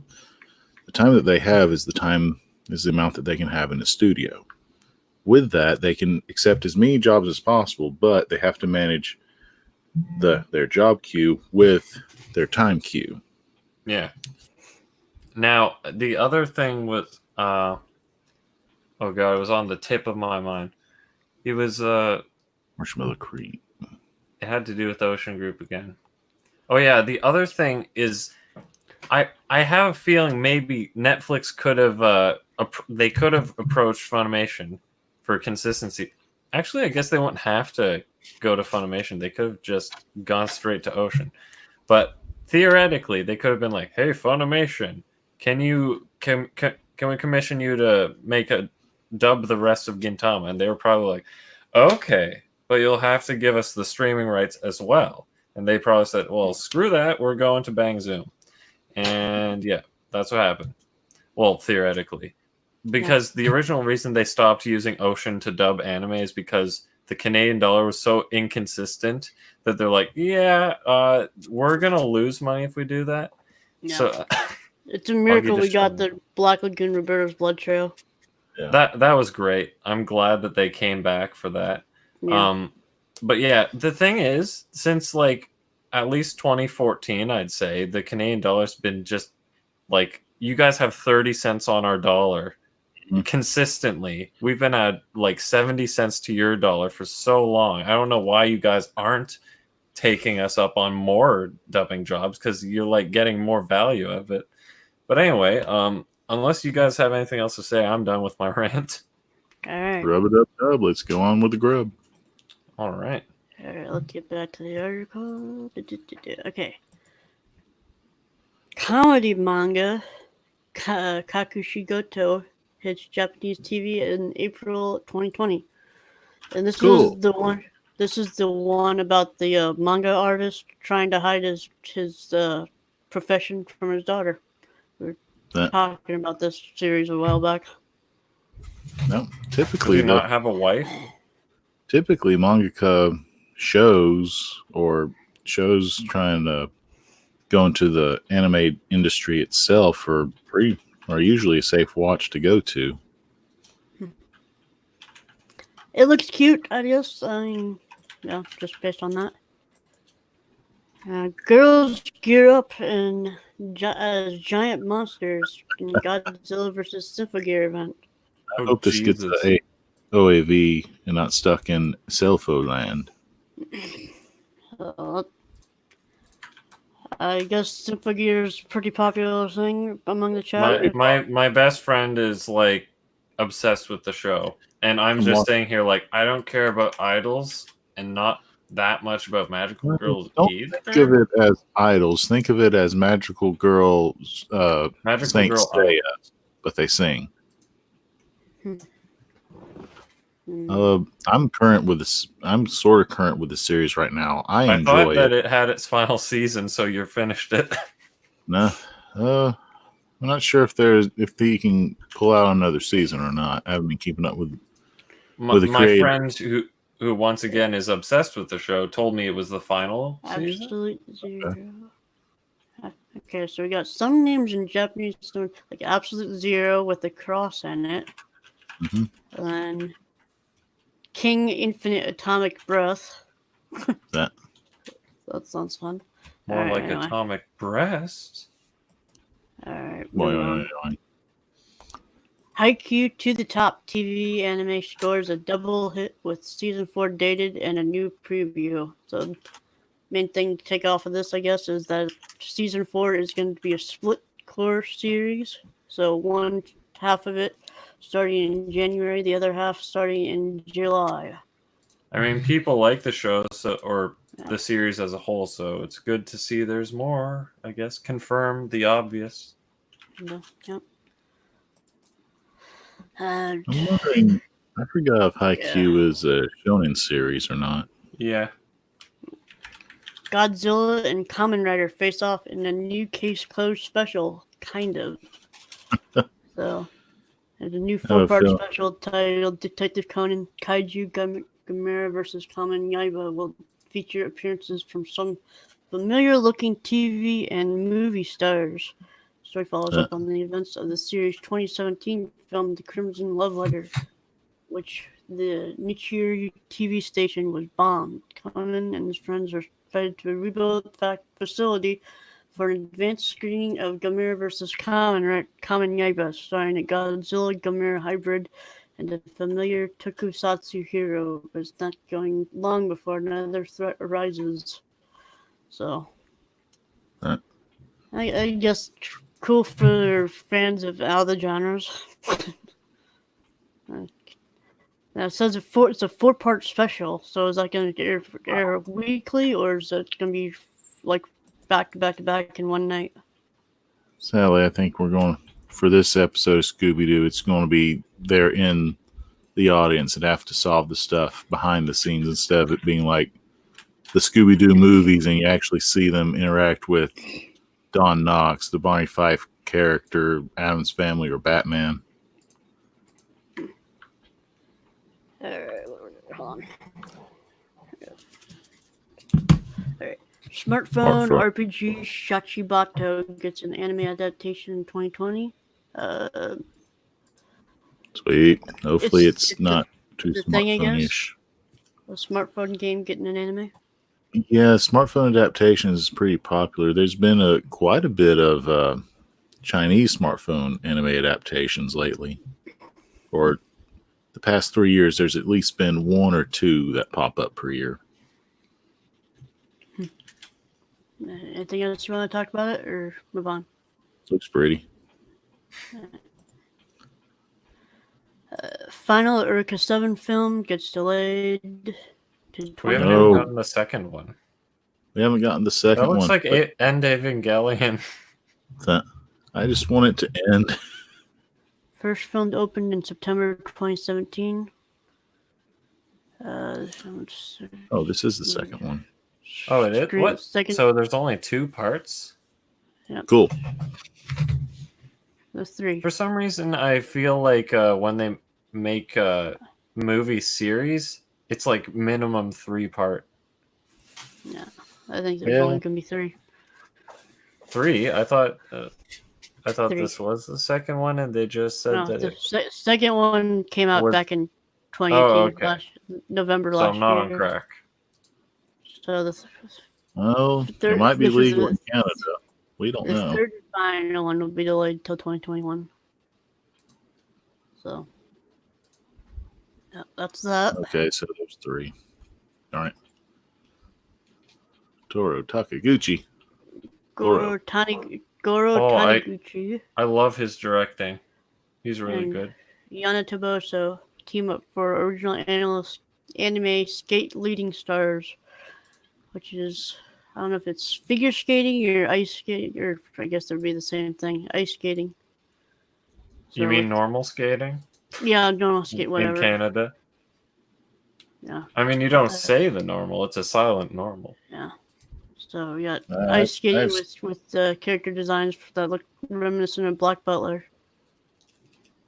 Still have not watched Black Butler. Same. I know all the single ladies are begging people to watch it, but that's the same ones that you watch the show that they liked and they don't want to talk about it. No. My poor friend at the time, he had a girlfriend who was like, she might as well have been a Fujoshi type deal, and she got him to watch like all Black Butler, Free, and a couple other shows, and he's like, yeah, I like these shows and stuff. And I was thinking, I mean, I'm not saying you can't like the shows, but like you're being like turned into a person that you might not want to be. I don't know. But keep in mind, sometimes a show getting popular might have a certain bite of enjoyment in it. Yeah. Not sure. I enjoyed the show. I mean, I've been reading the English releases of the manga, but I mean, I'm 100% straight. So, I mean, just to clarify, I'm a 100% straight male. No, just to clarify my genders in case you're misgendering me again. Oh, that's right. We got. Can we have a gender call real quick? I'm male. What about you, Augie? With broad shoulders like these, you know, my mom had a C-section. I would say I'm a male too. I'm pretty confident I'm a male. All right. Especially with it 5 o'clock shadow here. Oh, Isekai Quartet returns with the Shield Hero on January 14th. So the main thing to take away is the date. January what 14th. Is the other one to come? They promised 2. We know of one that looks adorable. And I'm excited for this. Me too. Next up, we have Japanese anime market hits a record high sales for 6th year in a row. So physical media, or what media do we have? Business is booming. Concern confirms. Just comments. $19 billion, almost $20 billion, almost a 9.9% increase over the last year. So that's pretty cool. The above chart units are 100 million yen. Okay. Down by the mess with markers, so it's the chart below. All up and up. It's all in the up and up. That's all I guess we can take away from that. Any comment? Nope. Pretty general. Anime was a mistake. No, it wasn't. I'm just quoting Miyazaki, the only person that matters. He missed the steak from not grilling it right. Come on. Next is the only picking chicken. Tokyo Mew manga by original creators to return next month. Wait. And how in the world are they creating a story? The cast is all male instead of female. Oh my. They're all male. Wait, so this is like a reverse Ghostbusters. No. How in the world are they going to continue this story? It's for the ladies. It looks it's like when the Power Rangers were turned to kids, then Billy became an adult and stayed an adult when everyone returned to the original age or something. Well, that sounds depressing. It gets more depressing. He wasn't able to access the power grid for the power away. I like how they had to point out that they have a legitimately provided pages. All right. Animal Crossing brings its simple life to the page in a new manga. Wait. I've never touched anything Animal Crossing. Augie, have you? Yes. Good. Animal Crossing is not a game. It is a lifestyle. No. All right. Way better than Harvest Moon will ever be. I want to play like the first game that comes to the Switch that's in like modern fidelity. Because god awful 320p on a 3DS. All right. Moving on. I like to read it. Wish the That's OVA great. would come out over here. That was based off the DS game. Oh. Dragon Demon Slayer. Slayer Kimetsu no Yaiba franchise to have over 25 million copies in circulation. And this started publication back in 2016, I believe, with volume 18 being the newest volume. And remember the number 25 million. We're going to come back to this. I've been Sounds like watching that. something Brad said before. We're going to come back to this. We're going to come back to this. My Hero Academia manga also has reached 25 million copies in print.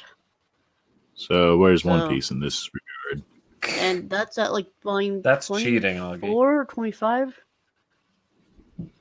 With Demon Now- Slayer, So I'm roughly watching $1 million this- per volume.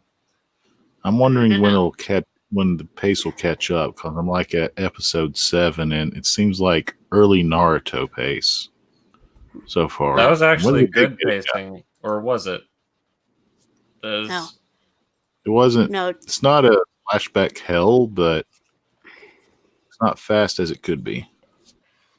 Demon Slayer has 25 volumes in, or 25 million volumes in print.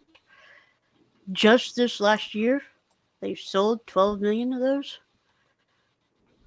So it finally beat One So Piece. this, kids, is why they make anime, to promote This the is manga. insane, in my opinion. That's That is insane. That half of its Do you- circulation has been sold in the last year, and it's been out in publication for 4 years. I So- hope Funimation grabs a hold of this series because I don't like this whole Aniplex holding it. Well, you kind of just said the thing yourself. The Aniplex holds it.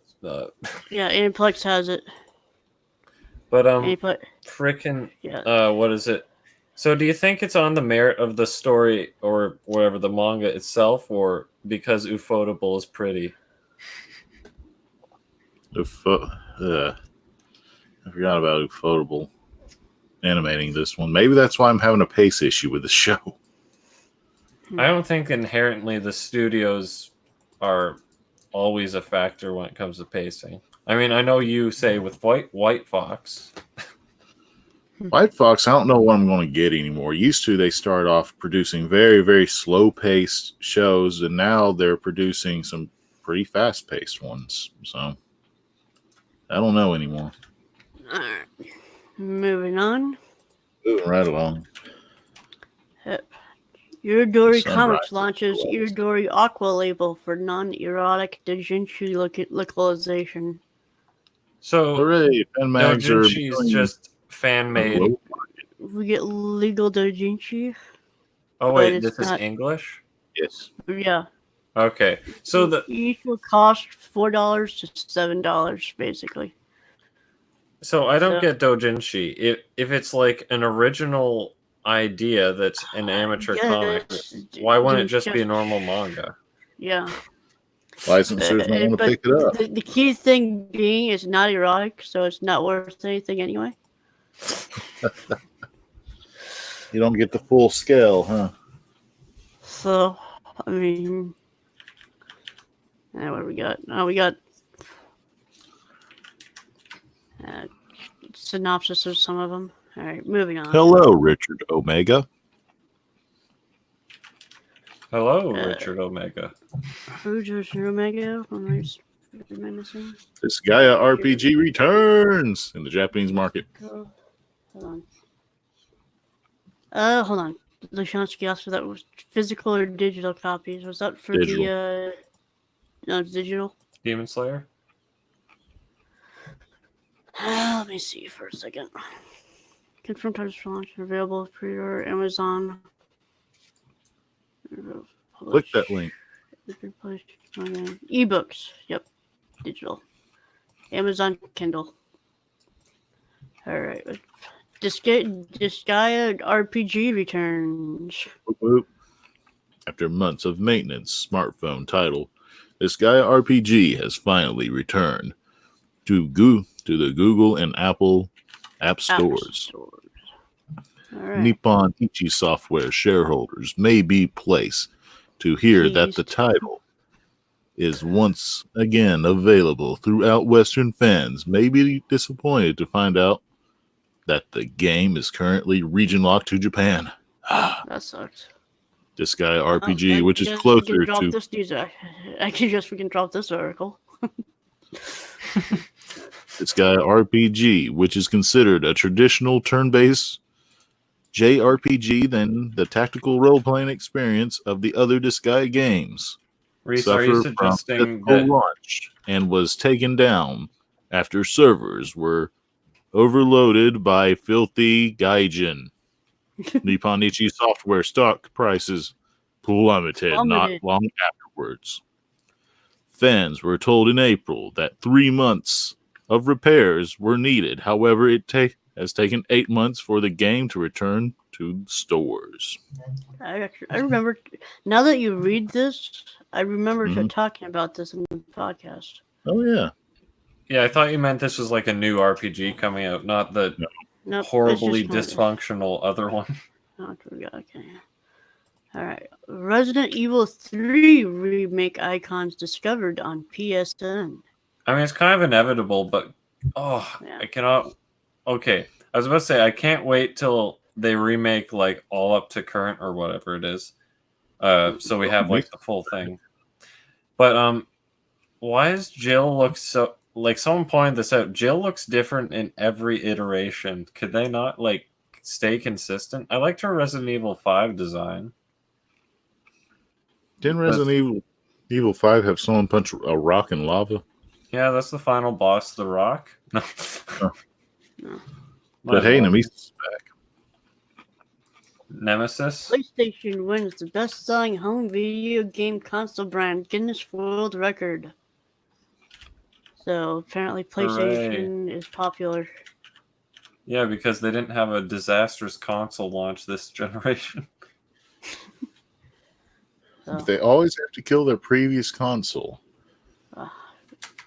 the figure cannot include the near 100 million units of the PSP and the PS Vita. Has more than 450 million home consoles. Is it can't include the? Oh, never mind. I thought it's. PS4, I thought you said the 3, new 4. units. Jesus, 450 million. I used to have a PlayStation 1. That was about it.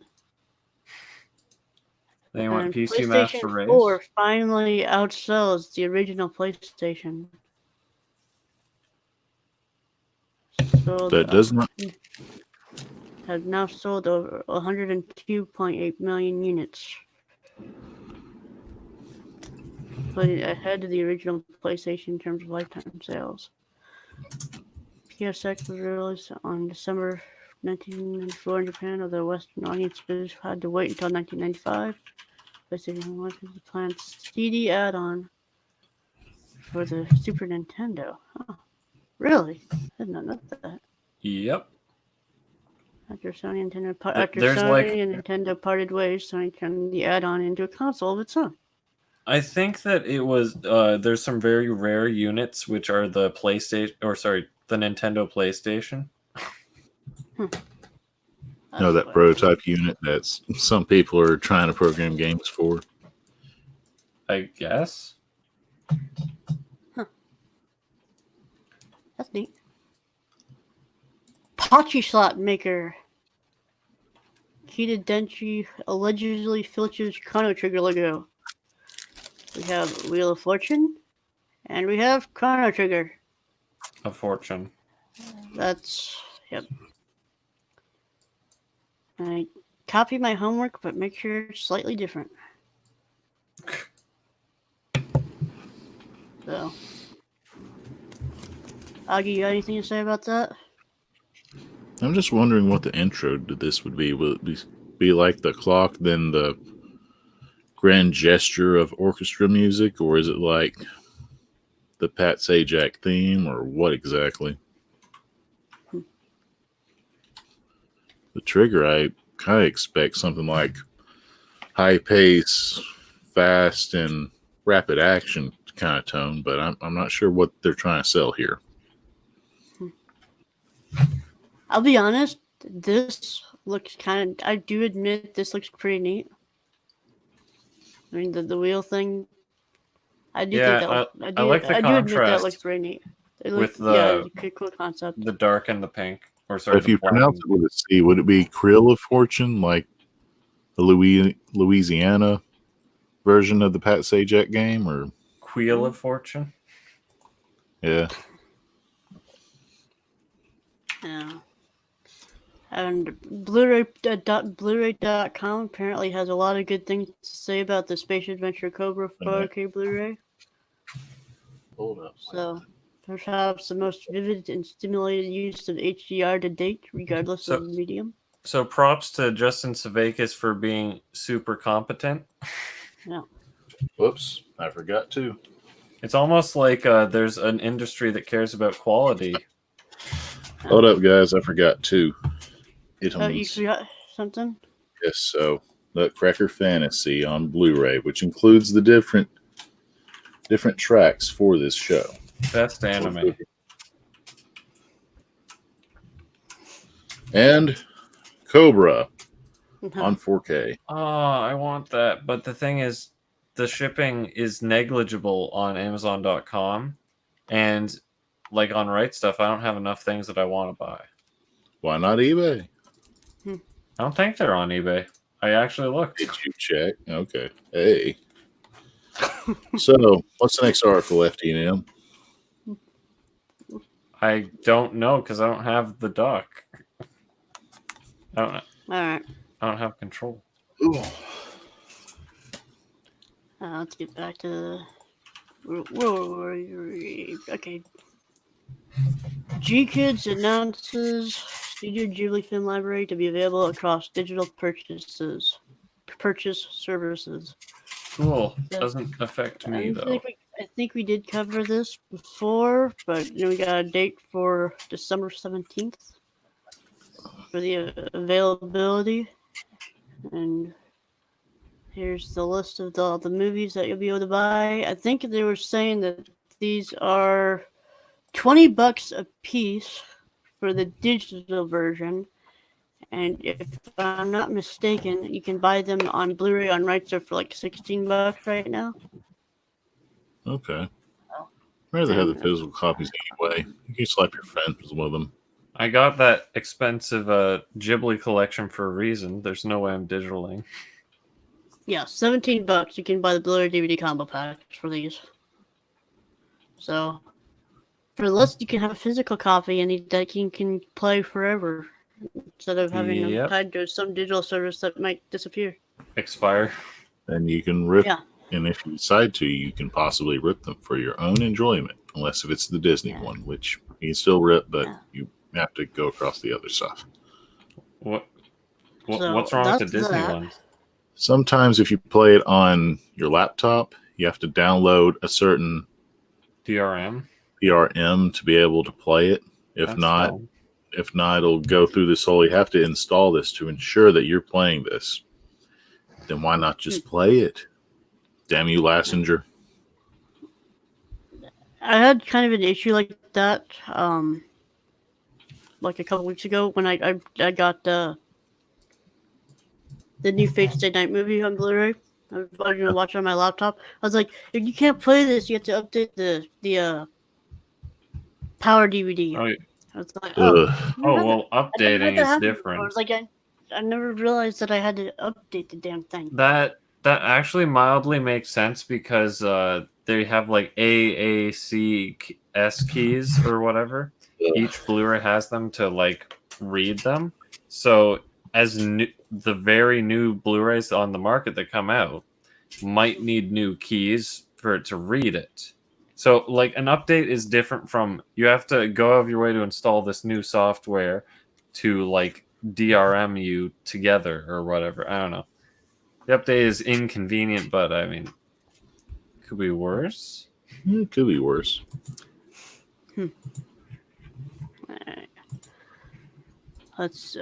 Demon City Shinjuku is now available for purchase on streaming via Midnight Pulp.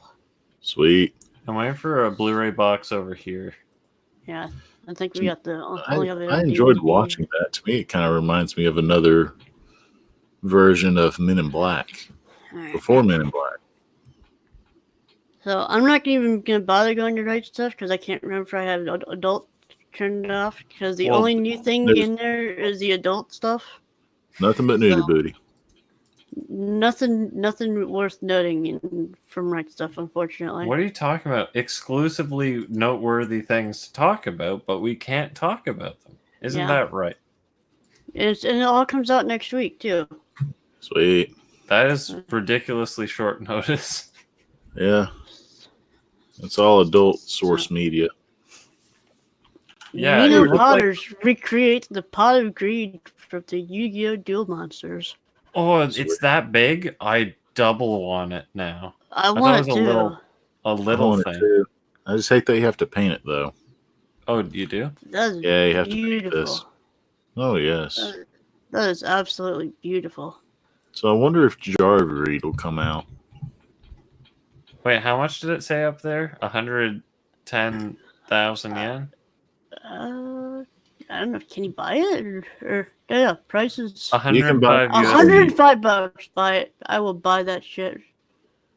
Hold on. Really? Because is it because you're so used to Aniplex prices that you're like, sweet, a deal? Card.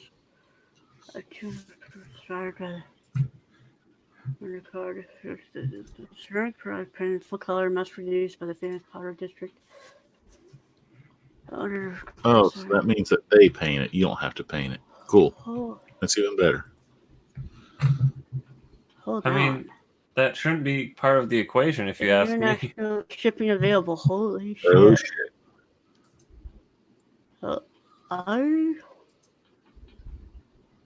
So I can buy the Space Adventure Cobra on eBay for $8 less than Amazon.com. Well, there you go. What's the problem? The problem before was that there was no listings for Cobra, but now there are. All right. Use cookies. Come on. Wait, how come I... Hold on. Bandai's official start accepting pre-orders. Hot finish card. Thank you to Osaro for the $2 donation. Osaro! What does Osaro say? Where is he at? Nothing. There it is. If you want Osaro, you can shout something out real quick or anything. That's all you got.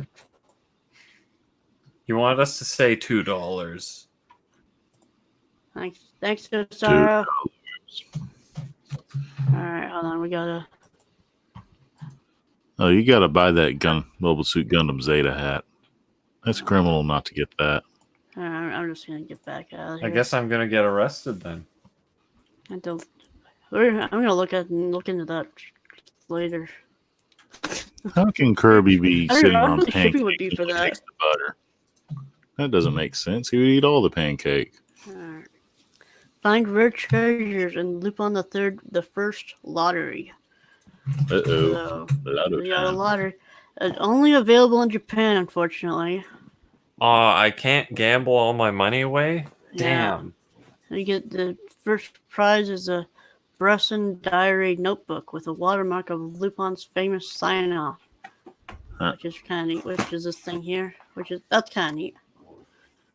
And we got a stainless steel mug, which I would have just to put my pens in on my desk. We got a towel that looks like a handkerchief and Lupin's underwear.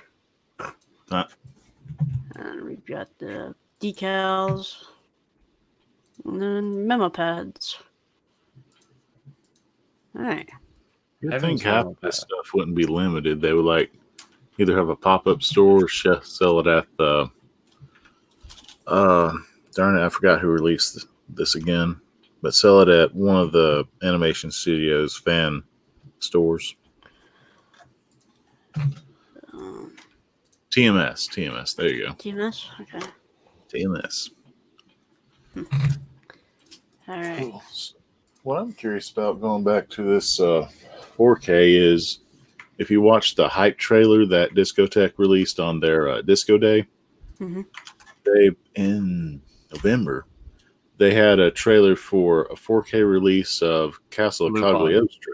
Yep, we covered that already. Okay. I That wasn't was either. That was the real bombshell that, like, we were expecting something from Disco Day, and it was kind of that was the only new anticlimactic. thing was the 4K for Castle Cagliostro. Oh, it's a trailer. I'm That's kinda- still waiting for a Blu-ray for Mystery of Mama, which got a 4K in Japan. Oh my god, I would love that. I just want that on Blu-ray over here. I'd love it so much if they just started releasing like 4K along with the Blu-ray releases, so I can just build up this collection and have a use for my 4K on my TV. Okay, this is sagging pretty bad now. Alright, I'm gonna continue with the article as well. Augie's dismantling his Nakatomi Plaza back there. Yeah. Alright. Lupin the Third Cod Roe canned tuna. I would have one of each just to have these cans. I would have them to try it. Those sound good, but I don't know how. You'd buy them to eat them. Well, yeah. I wouldn't eat them. I just stack them like along my desk. I was like, oh, look at those cans of tuna. I was like, no, there's limited edition cans of tuna. Don't eat my limited edition tuna.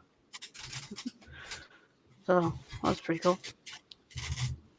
Department store reviews this plan for staff to wear menstruation badges after outcry. So we talked about this on the podcast before. Basically, triggered the public outcry. I was not there, but I figured that would come across as a negative light, as if you're literally painting a scarlet letter on the person. It was in a store basically about women's health. From those basically, it kind of fit the where it was at. I mean, it was just kind of a, I don't know, bringing, not exactly putting a target on the employees, but just bringing awareness kind of thing. Okay. Oh, kind of like the cancer patient stuff. Yeah. And basically, I'm not, it's that time of the month for me, kind of a thing. They weren't, they were given the option to, if they wanted to have that on their badge or not, whether it was that time or not. Okay. Anyway. Edward Snowden reacts to his cameo on Lupin the Third Goodbye Partner. So, is this real? So, that was kind of funny. There's the tweet thread. Since the anime collector got blocked by Mike Cool, he can't view Mike Cool's tweets.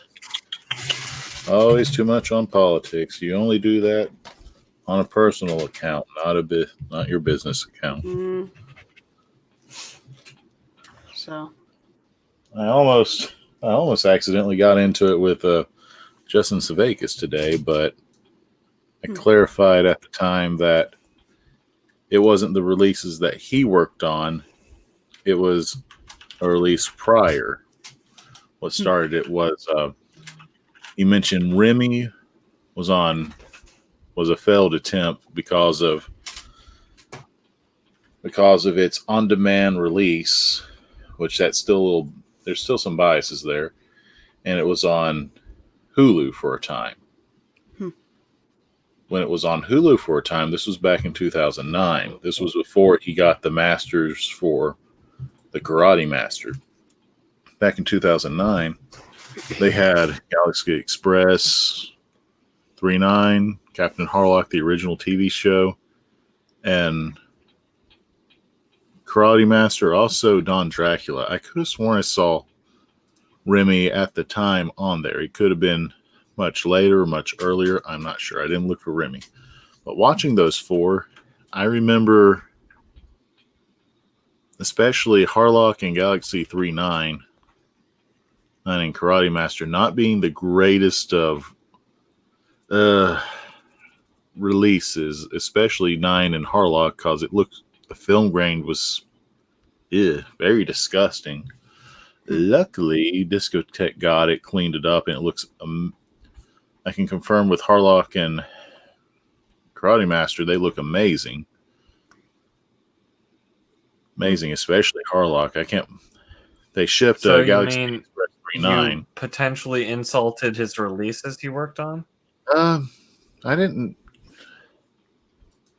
I confirmed with him the date, so it might have came off that way. But when I asked about the date, he also mentioned that there was another company releasing it that Hulu would grab titles from until they just stopped. So with that confirmation, there was no argument at that point. So, oh well, slight understanding and communication, just like anyone else. So that was it for articles. So did you guys have any topics you wanted to talk about? What are you watching this week, or Actually, I've watched a few things like on my on my break. I watched Tease and Master Takagi, which is a very sweet coming of age, technically romance show about two junior high students. The female always teased the male, and also some side stories with their friends. I'd like to say it's a typical slice of life, which it turns out to be, but the pacing's a little different. It always builds up and delivers at the end of per episode. Usually each episode would have 3 to 4 parts in it because it was a 4-coma. Another one I watched during my absence is Dime a Dollar, which I would recommend for a watch club. It pretty much parodies what you would see from like a Mazinger show, but it focuses on romantic relationships in the funny way. And when you watch the show, Rom-com. I want to say rom-com, but I would misguide people calling it that. It's kind of like you got a update release of this one mecha show, Godinner, Gardner? Yeah. Yeah, it's sort of like. Is it Aquarion like? Haven't seen Aquarion. That has a focus on relationships and whatever. But for that show, there's the Penguin Empire and the Penguins, and they have a tail. The tail's in the front, and they confirm that it's not genitals; it is just their tail. And they play off jokes just from that series. There are 2 others, but I would have to dig them up. So I was also watching Takagi-san. I finished the first season, and I like it quite a bit. My only problem is like how it's so one-sided with how she is constantly on the high ground with teasing, and like other guy, he sometimes is like, well, I'm gonna pull off my tease or whatever, and it always falls flat, and she gets another tease in, which I mean is probably what's going for. It's either all or none, but like I don't know, it feels like it's a bit too misbalanced. I'd like there to be some feeling of like hope for him to like be able to tease her every once in a while. I'm glad that it kind of some episodes it doesn't even focus on teasing. No, it doesn't focus on teasing all the time. No, that's what I like. That's what you do like? Yeah, because it like breaks up the pacing, so you're not getting sick of I'm always second guessing every single move that's made. Because if it's not like an intense chess game. If there's way too much of that, then literally every episode your mind would just be jumbled by second guessing everything, and then you'd be just exhausted. There's no enjoyment. Yeah. But thankfully, there's like when they go on summer break, there's I wouldn't say virtually no teasing, but like it's pretty like you explore the characters. You see character growth.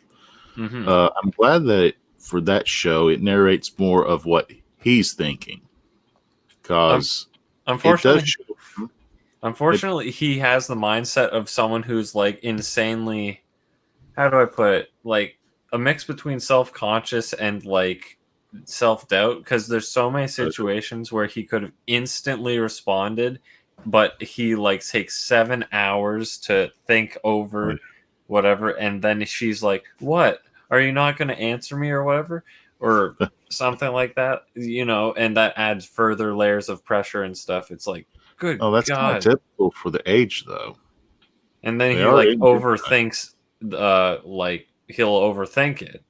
So, I mean, it makes sense, but he doesn't learn from his mistakes. Like when he overthinks things and takes way too much time, it's just like, okay, well, next time, just say whatever you were going to say anyway, right away, and be right. Or I don't know what the context, but yeah,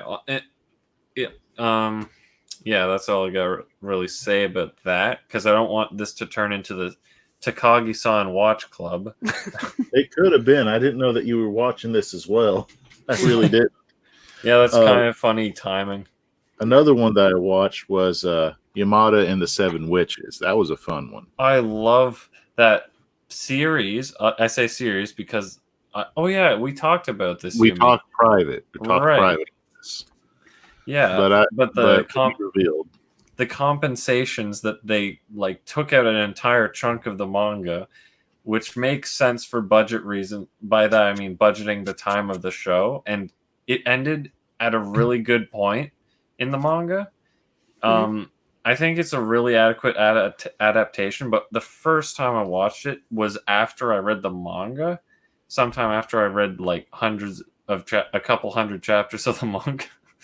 So when I saw that, it was like this is what manga readers probably experience all the time. It's like, it's what they didn't include that you focus on. You don't focus on what they did right. But the thing is, I rewatched it when it got dubbed later, like a couple years after.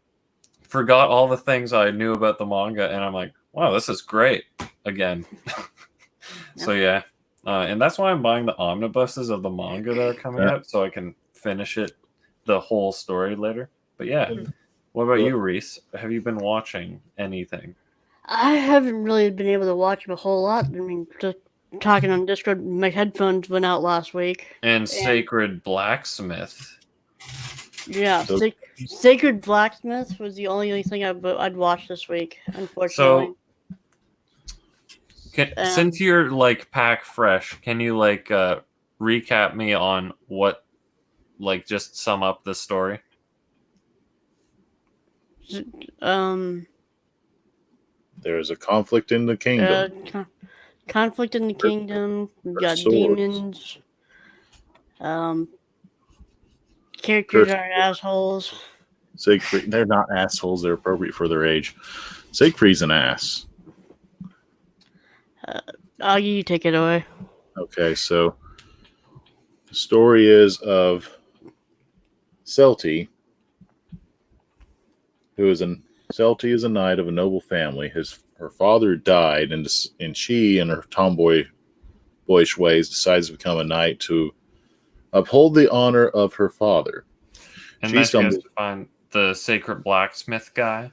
Yep, yeah. Because the initial reason why she went for this blacksmith was her sword was a family heirloom. It broke. Family heirloom. Yep. Every blacksmith now creates a sword by mold instead of going through and doing the tampering and folding and the actual applying the art, but instead they apply more of the science. Yeah. So she stumbles across him, which he has an elf girl with him to help him produce the swords. And along comes an uprise of people taking demon contracts and attacking the village. That is part one. Part two, as Celti has her new best friend, which is a demon sword of wind, and gets more acquainted with Lisa, the elf girl with the blacksmith. I forgot his name. Luke Ainsworth. Yep. That's like the one thing I remember from the show. the second story involves a bastard princess and her, let's just say, knights come across the village, and she wants to steal the magic sword away. Arya. Arya, thank you.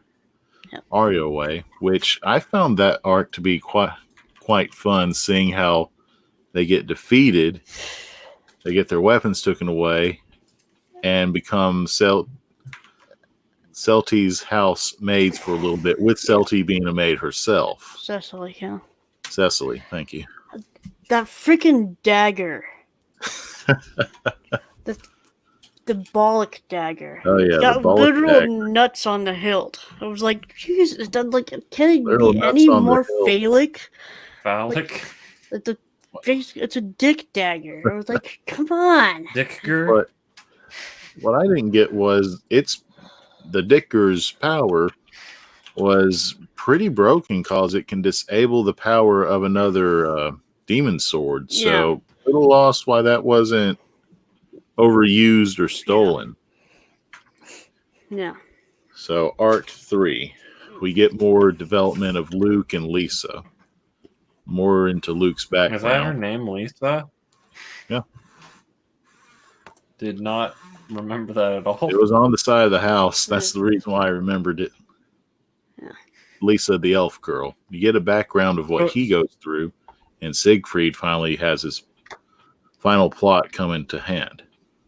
So wait, are they basically just evading bad guy? Is that the story, or did she have like some overarching plot? Like, I need my stupid sword to be defricked, but I have to find the sacred materials for the sacred blacksmith to sacredly make on my sacred sword. Sadly, that wasn't the case. The case was she stumbles upon Luke, then she goes through her puberty hissies, as you will, about her chest being exposed, always being the bosom blossom of the town. Oh yeah, I forget. Does this have a Tomboy has to wear a dress. Does this have a nip count? Was someone? Yes, it does have a nip count. I was expecting you to do the nip count first. Yeah. FDDNM. I said that if worse comes worse, I'll just try and remember when I watched it like a couple years ago. Except I can't summon the amount of nips off the top of my head. I like the characters and dialogue within the show. How they applied the demons was pretty inventive, and it didn't feel like, ooh, bad guy of the week. It felt more like there was... No, the show wasn't Demon of the Week. When someone was... they explained when someone gets a demon contract, either... There's 3 ways. The first way is they accept it, and they get sewn into them a demon, or a demon possesses them. A cult can grab the person and grab the person against their will and open their heart to see the rhythm of their heart song, their lifespan. Their death words. And to be able to carry a contract through that. And the third one's the plain old-fashioned self-sacrifice. Yep. Good old self-sacrifice. Oh, yeah. You know, Japan in general. So, from what I remember, I liked this show. I think I was invested in the characters enough, but, like, it left it in a place where I'm like, okay, well, that kind of doesn't wrap anything up or make me feel satisfied. So, opens more holes. Can you remind me of like anything that you get to the end and it's like, well, they still haven't done this. They still haven't done this. The last 2 episodes I didn't like. I hate to admit that. There's nothing resolved at the end of the series, pretty much. That's why I didn't want to rewatch it, because I remembered something about it that felt like it wasn't worth the investment. It was a fun ride, but zero destination. What I didn't like about the last 2 episodes, the characters start becoming more preachy. It's so one-sided on who's going to win. I mean, even Siegfried doesn't even fight during the whole thing. He just wants to see what he can come up with and destroy it. I think I vaguely remember that. And oh my God, going back to the first problem, Stop over preaching the characters. That's the flaw. That is a lot of flaws people cannot get correct. You see it in the live action, darn it, Battle Angel movie in other places. The preach works well in some spots, but don't make it last more than 2 minutes. If you go over 2 minutes on a long preach, Now remember, kids, don't use dildo knives against demons. Yeah. When I started watching this, I hated the characters. I could not get behind any of them. Cecily was annoying. Luke was an asshole. Lisa was just a loud Moe character. Like, I could not get behind any of these characters whatsoever. Even throughout it? Who? No, I said even throughout it. Like, as the show went on, you still didn't like them? No, I did not like the characters. I guess I liked it because I can like shows like Clueless or 90210. They are teenagers. That's how they act. And I saw a slight development, but not much.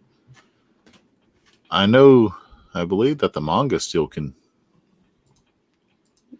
Manga's still ongoing? Wrong show. I take that back. I was thinking of. I mean, it might be. It might be. I was thinking of. I just know that it's actually published over here. Manga is done. Manga is done. Yep. How many volumes? 16. 16? So we probably covered like half of the story with the anime. Published from 2007 to 2013. This was 2012, right? Yep. Let's see. 2007 to 2013. The series came out in 2009. Okay. Yep.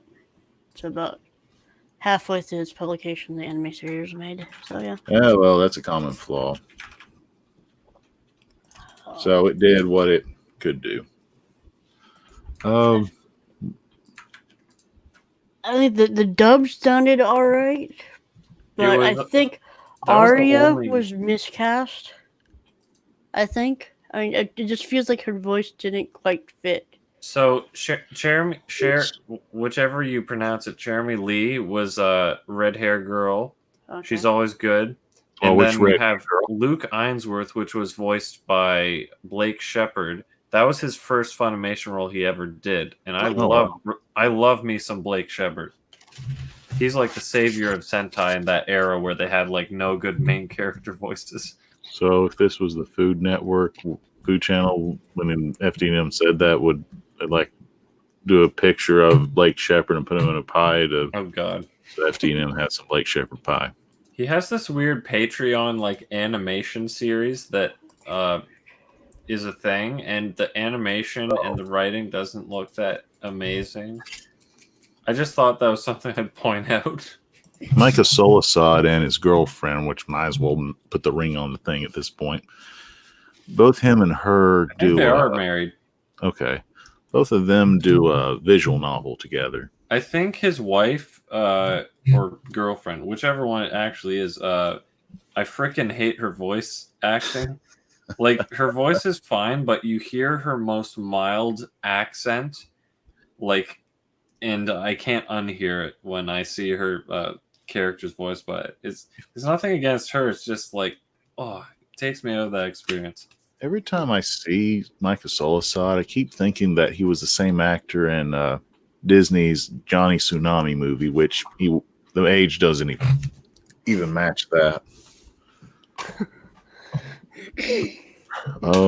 So back to Sacred Blacksmith. I hated that you didn't like it, Reese, but I would recommend the show for someone who wanted to watch something with sword and sorcery in it.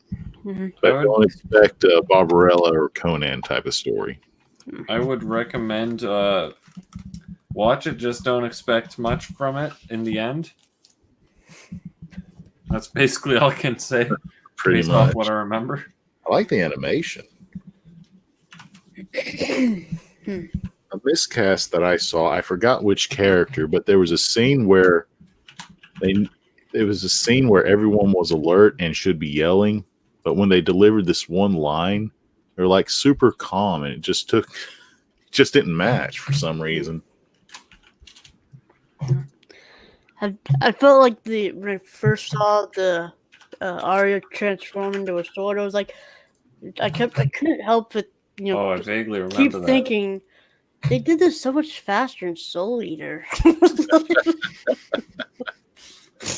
And I was like, always had that confusion. Like, it takes so long in this. It's like Soul goes like boom, he's a scythe. So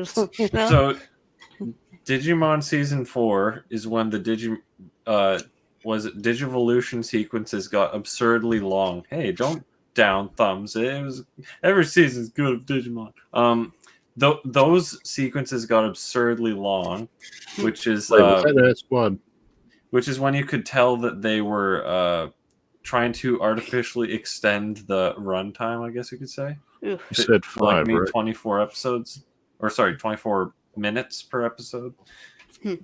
But so that's probably what they were doing with Sacred Blacksmith. It's like, we need to kill time. Let's extend this sword. Did you say 5? 5 what? Oh, Season 4. Dude, Season 5 is amazing. Season 5 is amazing. Season 4, I'm sorry, I'm still lost with the train in that one. Just because the Digimon are also humans, I didn't mind that. I did not mind that. I just didn't know where the story was going. I'm still lost with it. Side rant.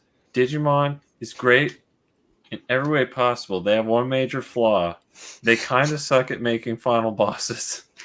They're either anticlimactic or so ridiculously overpowered that they win it in such an easy, simple way that transcends it. So it's like you can't kill Madara or whatever, so they have the power of 2 people punching at once or whatever. Yeah. I think the one time that they were able to do that, and it felt like there was 2 times that they defeated a boss, and it felt like it was actually worked hard to beat it, was when they faced off Myotismon and that was so good. Metaletamon. Yeah, but the ending, I think it was Season 1, was they were so ridiculously overpowered, gonna beat ass, everyone was screwed. That's the power of light and friendship defeats the boss. Pokemon, I guess. I've only actually seen that ending once, because when I was a kid, I'd always see scrambled episodes from 1 through, I don't know, 20 or something. And I've never completed it except for that one time when I was post anime, when I knew I went back into anime, and I'm like, let's revisit Digimon. So I don't 100% remember that. Yeah. But yeah, so that's the side rant for the night. So Reese, in the comments from some nobody, we have 2 here regarding Sacred Blacksmith. The first one says they make too many swords and you don't start to feel like they're dragging it out long for no reason. And the second one is that they should lose, but they don't. LOL. Hold on. That doesn't that contradict itself? They make too many swords. Oh, they make 2. Oh, sorry. I thought it said, and you don't feel like it's starting to drag out. Okay, sorry. Yeah. Never mind. That makes sense. Sadly, I'm glad that the katana was very, very lethal, because, it's anime. That's the sword that you use. And everyone fights with that same style, even though it won't make sense with other swords in other series, but that's a totally different conversation. But the katanas only have 3 slashes and they're gone. The last one's Digimon. Yeah. Reese, you never claimed anything. Would you recommend the show? I gave it a 7 out of 10. Okay. So an average score. It was a mediocre 5 hours. According to Mal, you rated it good. Yeah, it was all right. I don't feel like I wasted my time, but I could have spent that 5 hours watching more Yu Yu Hakusho. Yeah. I gave it a 7 as well. apparently. And if you want to get more specific, I watched it on November 18th, 2014. Because I'm a nerd and I logged that crap in my mouth. Wow. Last one- I watched episodes 6 through 12 yesterday. So for Oh, the because last, it was on hold 1 to 6 for like 7 years? so the last show I'll bring up, like there was one that I said I forgot. I now can read from afar to know it. The last show I watched during the whole technically break, aside from Nakatake, Japan, is Mikagara School Suite. Finally checked into that one. I think it's Mikagura. Yuzakura Suite. Yeah. That one is told as it just focuses on high school. And Yuri. And Yuri. Focuses on high school and Yuri. The powers make sense for the high school setting, but they don't cover why they learn the powers and what to do afterwards. But I found it as a charming show, but not.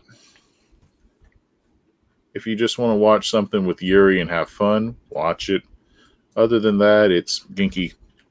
If you like Genki character, tries to rule the day with everyone being happy. That's what you're going to get from it. FDNM's giving like duck lips down there. All right. What? Nothing.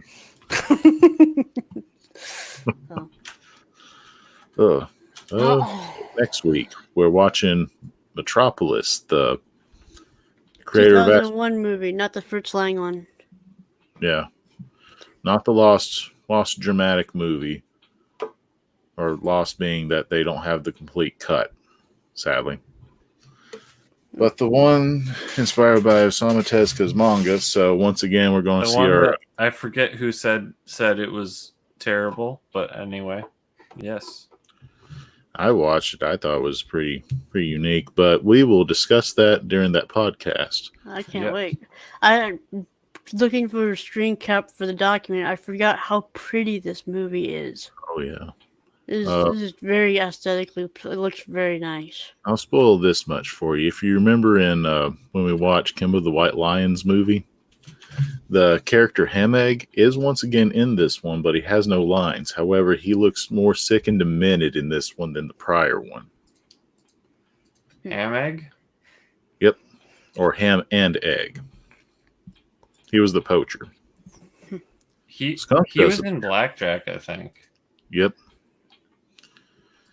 Oh, yeah. He was in there, too. So he's kind of like... So Tezuka essentially does the same thing that... I think it's Kentaro Yabuki or whatever his name is, who does Tulaveru's illustrations.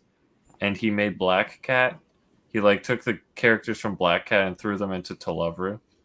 So it's like the same characters, just different story. Which I like that concept because it's like this... Because when you get to the end of a show that you love, you're like, man... If only I could have more of it. It gives you more of it, but extended and in a different way. Like cameo appearance, like permanent cameo appearances throughout the different franchises. You say that, but Golden Darkness is like a main character. And then it's actually funny because Kyoko, the fire girl or whatever, she was like a main character in Black Cat almost. And in Tulaveru, she was... kind of a side character, but I liked her better in... Actually, I don't know what I liked her better in. She was honestly good in both. So this is technically the fourth Osamu Tezuka show that we've covered. For Osamu Tezuka, he likes to have his characters be like the actors in a play. When he puts a story together, that's why you kind of see the different ones. Or you see the same characters throughout the different ones. So for... Oh, so it's like the actors wearing different costumes? Yeah. That's kind of neat. So for Hameg so far, we've seen him in Blackjack. Kimba as the poacher. He was Itachi in Dororo. And now he's going to be just random street guy or a random street cop in Metropolis. Huh. We are at 2.5 hours. Do you want to Oh, yeah. fill in Yes. with the top of the discussion? What? How did you get into anime? Me, I was 3 years old, and the first three that I saw was Fist of the North Star, the movie, The Grim Adventures of... When you were 3? Yeah, when I was 3. The Grim Adventure Fairy Tales, and Little Bits. So, yeah. Somehow I saw the Fist of the North Star movie when I was 3. When I was 4 to 6, I saw Sailor Moon on the USA channel, and I also saw some Saturday anime from the Sci-Fi channel every now and then. Didn't know what was going on, but I remember Sailor Moon. So I followed Sailor Moon to Toonami, since I saw Sailor Moon and Reboot at the time. I kept watching Toonami. I was really hoping for Satam Sonic to get brought back and out of cancellation and finish up what it started. Sadly, the dream is dead on that. But from there, I was able to get into that sort of fandom, because even though it was geared towards the age group at the time, it made me feel more mature watching the stuff. Was able to talk to friends about it, and just generally liked it, and just kind of increased from there. What about you two? FDN? One sec, I gotta write this important thing to Lashansky. Okay. So I don't know what age I was. My predictions and math tells me about 3 or 4 maybe. But when I was 3 or 4, we got like one station that played like, I don't know, like an actual TV show. I mean, I guess they had those kids networks, but like there was Fox Kids or whatever, the only channel that had any form of anime on it, which was Digimon. And I got so obsessed with that, and then we stopped getting the channel. So I was like super depressed for like my entire life. No, and then like the first game console I got was a Game Boy, and we had Pokemon on that. So we got acquainted and interested in Pokemon as well. Mm-hmm. And throughout the years, we accumulated like Digimon games and stuff, so we're still like relatively in the loop. And then there was the phase where like there was 2 eras of me for anime. There was that era, and then I would just want radio silent until I was like, I don't even know how old I was. I might have been like 10 or maybe 12, something like that. And we finally got high-speed internet, and then like was really expensive and really little high-speed internet because we're in the country. And my brother was like, hey, Pokemon, we still play those games and stuff. What was the anime like? Or sorry, what was the TV show like? Because we didn't know what the hell anime was. And then we like started watching that. We binged like a lot of it. And then at a certain point, we're like, internet. So let's return to Digimon, which is kind of like what I was saying before. We returned to Digimon, watched the entire first season, and we're like, oh my god, this is like infinitely better and as good as we remember. And then like I just doxed my brother's name. And then my brother, we were like, he was using those sketchy terrible sites or whatever, and there were like stuff on the sides, like you'd see one piece of Naruto like scattered on things, and he started like watching Naruto, and like he clicked on Air Gear of all things for one of the very few first anime, and it's like, there's nipples in this one. They say the F word. Wait, did they say that for Air Gear? I'm gonna pause you for a second. Okay. $5 super chat from some nobody. I can't remember the absolute first, but I gotta believe it was either Robotech or Sailor Moon. First I took seriously as a fan was Gundam Wing. I'm sorry for your loss with the Robotech thing, getting cucked out of the full Macross experience. Sailor Moon's probably a solid show. Well, she has to suffer Lynn Kyle, so That was the worst character in Robotech. So he saw some ads where there was Air Gear, and that was like a defining moment because it's like, whoa, this is like not for kids. And then one way or another, he's like, this is like called anime and stuff. So yeah, and then eventually he watched more and more shows, and he is the one who started buying DVDs and physical stuff. And I was like, the one day, I'm like, I want to watch an anime of my own accord, and I watched Death Note. Literally, the one show I tell every new fan to watch is the first one that I coincidentally started on, and I stand by that recommendation. So that's your go-to gateway introduction. Yeah, because it's so mature, it's interesting, and all this other stuff. Like, people will watch it and not think it's for kids, it doesn't have all the chibi tropes to it. It just keeps the things relatively and it doesn't consistent. It's not super culture shocky. That's the most important one.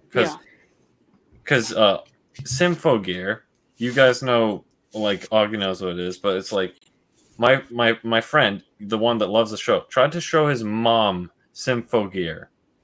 Culture shock, like, I mean, I wasn't there to witness it, but I imagine there's extreme culture shock with that. My friend does not have a radar for that, apparently. You'd think when she watched that, she would think those are cute uniforms that they're wearing. She more or less said I'm not interested, or it's not for me or something.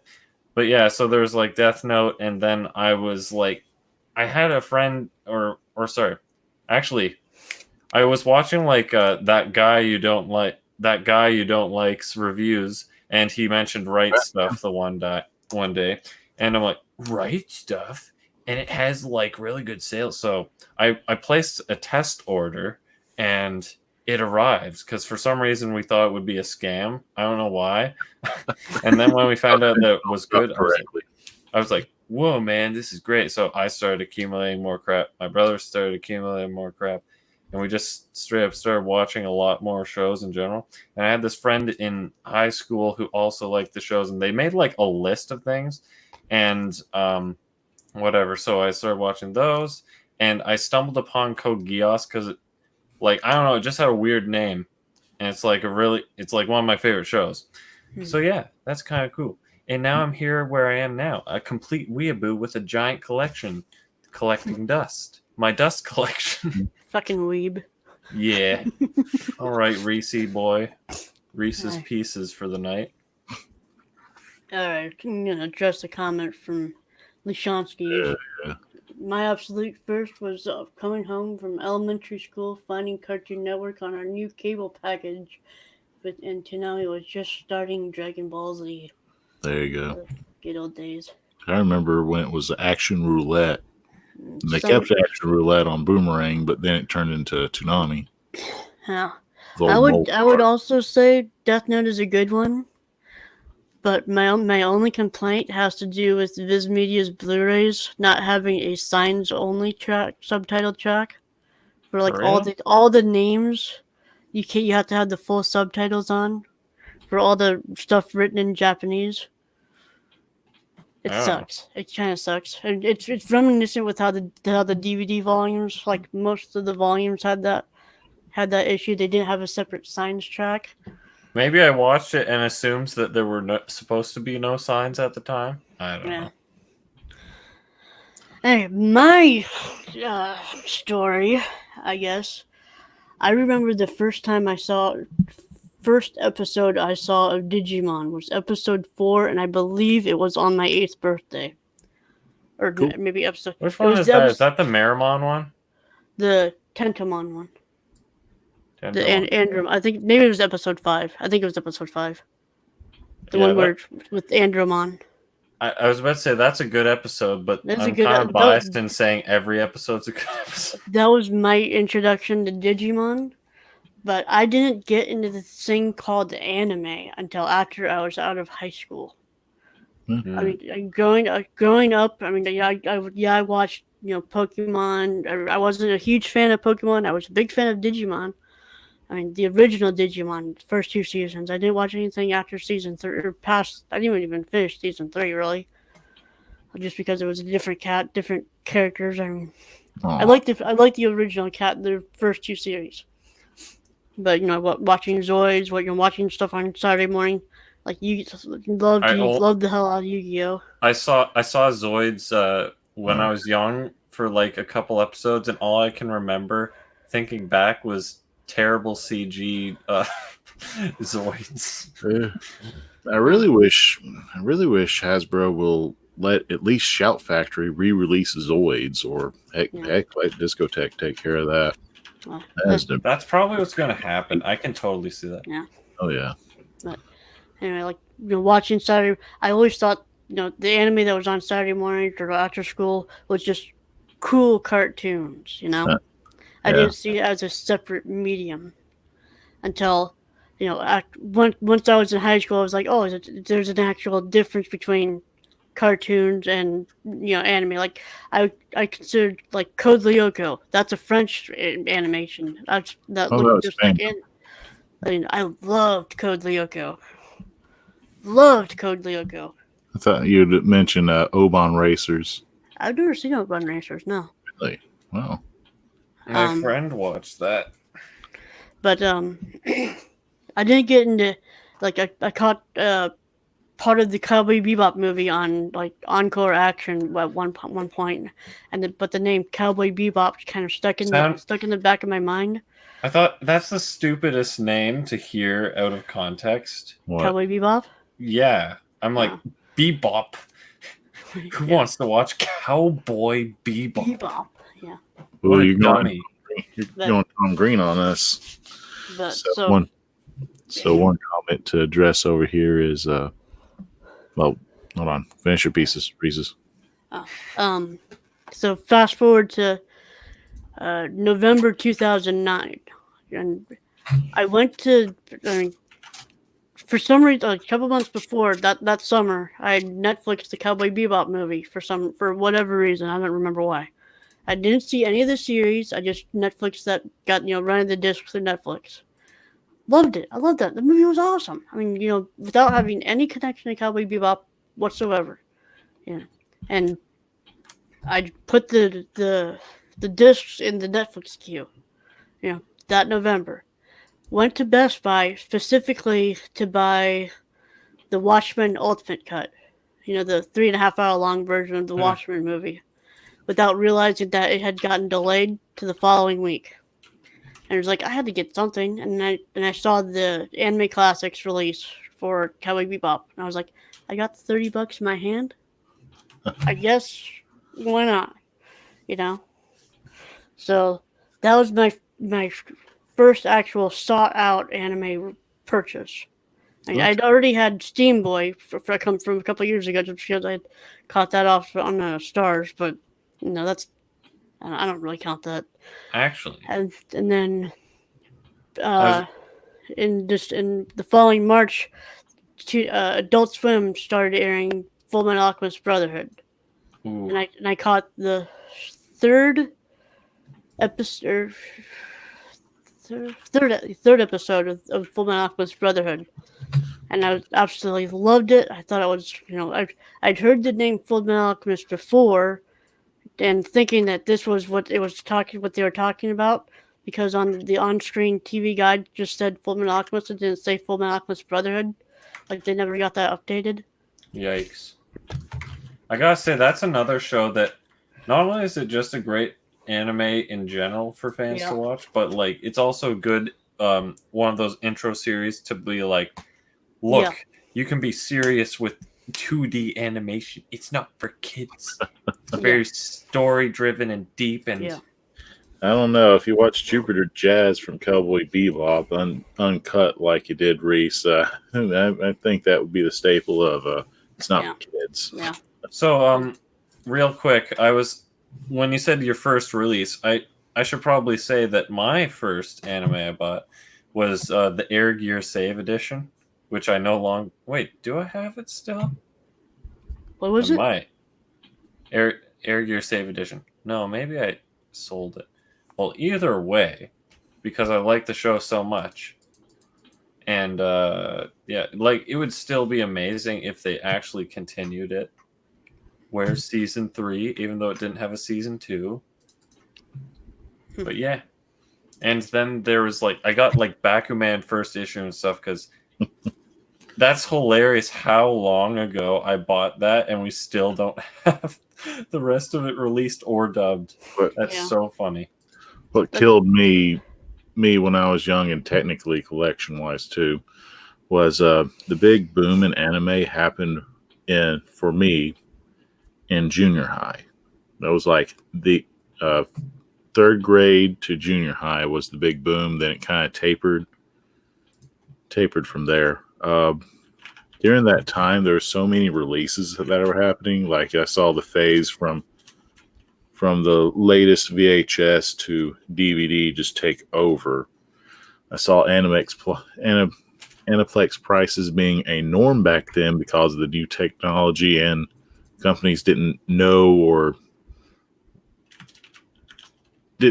how to react or were trying to figure out how to price point this new technology. So back then, like season 1 for Ranma would be like $250 to $150. As now you can probably buy that same set for like less than $80 for all 7 seasons. Heck, you can probably for all those seasons. So seeing that shift happening, seeing all these titles kind of hurt me for some because now it's either hard to get. The price point on getting it is whoever has it and wants to sell it quick, or the blasted reseller who likes to buy up stuff, claiming that they have the only copy, then just gouge the price out of it, kind of ruining the hobby. But saw like this huge flow of anime from like Disc Camelot, FYE, Suncoast. Suncoast became like a dominant rival with FYE in the area. Now FYE is not even the same anymore. It's like they took the Go Hastings, which I liked Hastings. Oh, I remember. I used to have a Hastings. That's where I got my my original release that I had for Afro Samurai. Hastings and Movie Stop were the places to go to build a collection like this. Yeah. That was just the place. They didn't know where to sort stuff sometimes, but it was simple enough that it was a joy to go to. Speaking of... there was Hastings bought the Movie Stop license, which now you see kind of like how FYE is, the whole games and candy and clothing. Hastings did that. Mm-hmm. Then Hastings got bought out eventually by, I believe, some sort of cable company.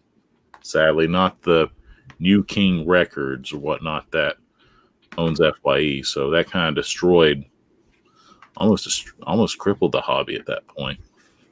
But, oh well. What's going on, FDDNM? I mildly forgot already. Uh-oh. Speaking of something is what I was going to say. Speaking of something. What were we saying before the Hastings thing? Oh, yeah, Afro Samurai. Speaking of Afro Samurai, I had a not good condition copy of the DVD, like that really cheap one on Right Stuff, except I got like secondhand from like a bundle of a bunch of anime, and like because I rearranged all my anime to like make the sale piles and stuff, I never saw it. I don't know what happened to my copy of it. I don't think I sold it. I'm not missing it, but like because I want that complete murder session Blu-ray that's not easy to get for a good price. But yeah, like it's gone. Which, by the way, if you guys are interested in seeing my anime, I linked. It's in the #sales or whatever in the Discord, which I don't know if we linked down below or not. But I actually was looking to. I bookmarked your Google Drive of your collection photos just to see. Does he have this? Does he have that? Does he have this? That's a good idea, and you should do it too at www.discord.com/app/download/me.com.ca. I'm gonna just drop it here in the chat. chat. So, quick shout out to Linkonsky for Roughnecks. Roughnecks is not an anime. I'm sorry, man. Roughnecks is not an anime. I don't know what that is. It's a CGI show. I think it's in the same universe as Starship Troopers. Please correct me on that. I think that technically classifies as an anime. In the French it's fine, but for our cold, No, it's on Mal. That's my seal of approval. If it's on Mal, it's anime. Yeah, if it's on Mal, it's an anime. Who produced it? What studio? Shit. They refuse to put like the Boondocks and Avatar on there, which is good. That's not anime. That's a very good cartoon. Embrace it. Starship Troopers Red Planet is on here. Okay. Which is the sequel. What about Roughnecks? What's Roughnecks? The show we were talking about. Good sir.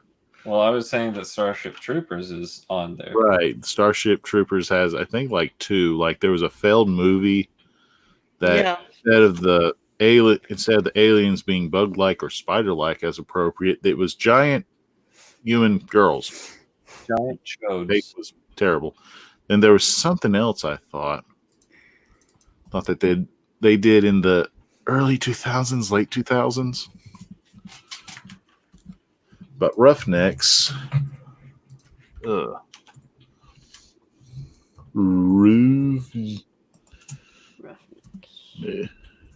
Nick. I'm not sure. Yeah, I'm not seeing anything for. Oh, it's one word. What's this one? Brody. That's not it. Oh well. Starship Trooper Chronicles. IDBM. Wait, Roughnecks Starship Troopers? Yeah. Roughnecks, the Starship Troopers Chronicles. Huh. Creators, no one Japanese. The only thing I remember that the original Starship Troopers was, what's his name? Oh crap! The guy who trained them. Who was the scientist? Neil Patrick Harris being the one scientist friend, and the whole. Do you want to know more?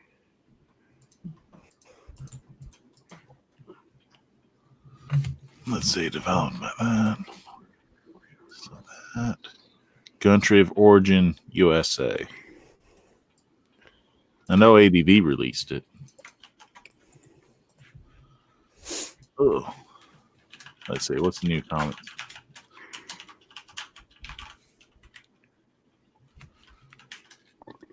Okay, he admits that. But yeah, Monster Rancher was on Fox Kids before it was Foxbox. Then moved to ABC Family. Ooh. Family the air as well. I heard rumor that JetX aired it, but I'm not sure if that's true or not. Man, I remember my initial reason for wanting to obtain This Art Club Has a Problem because it's by Studio Feel, and I like that studio. Like, because did they make you feel?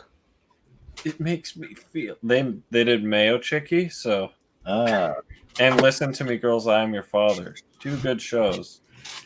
Oh. And they did Snafu Season 2, which looked a lot better.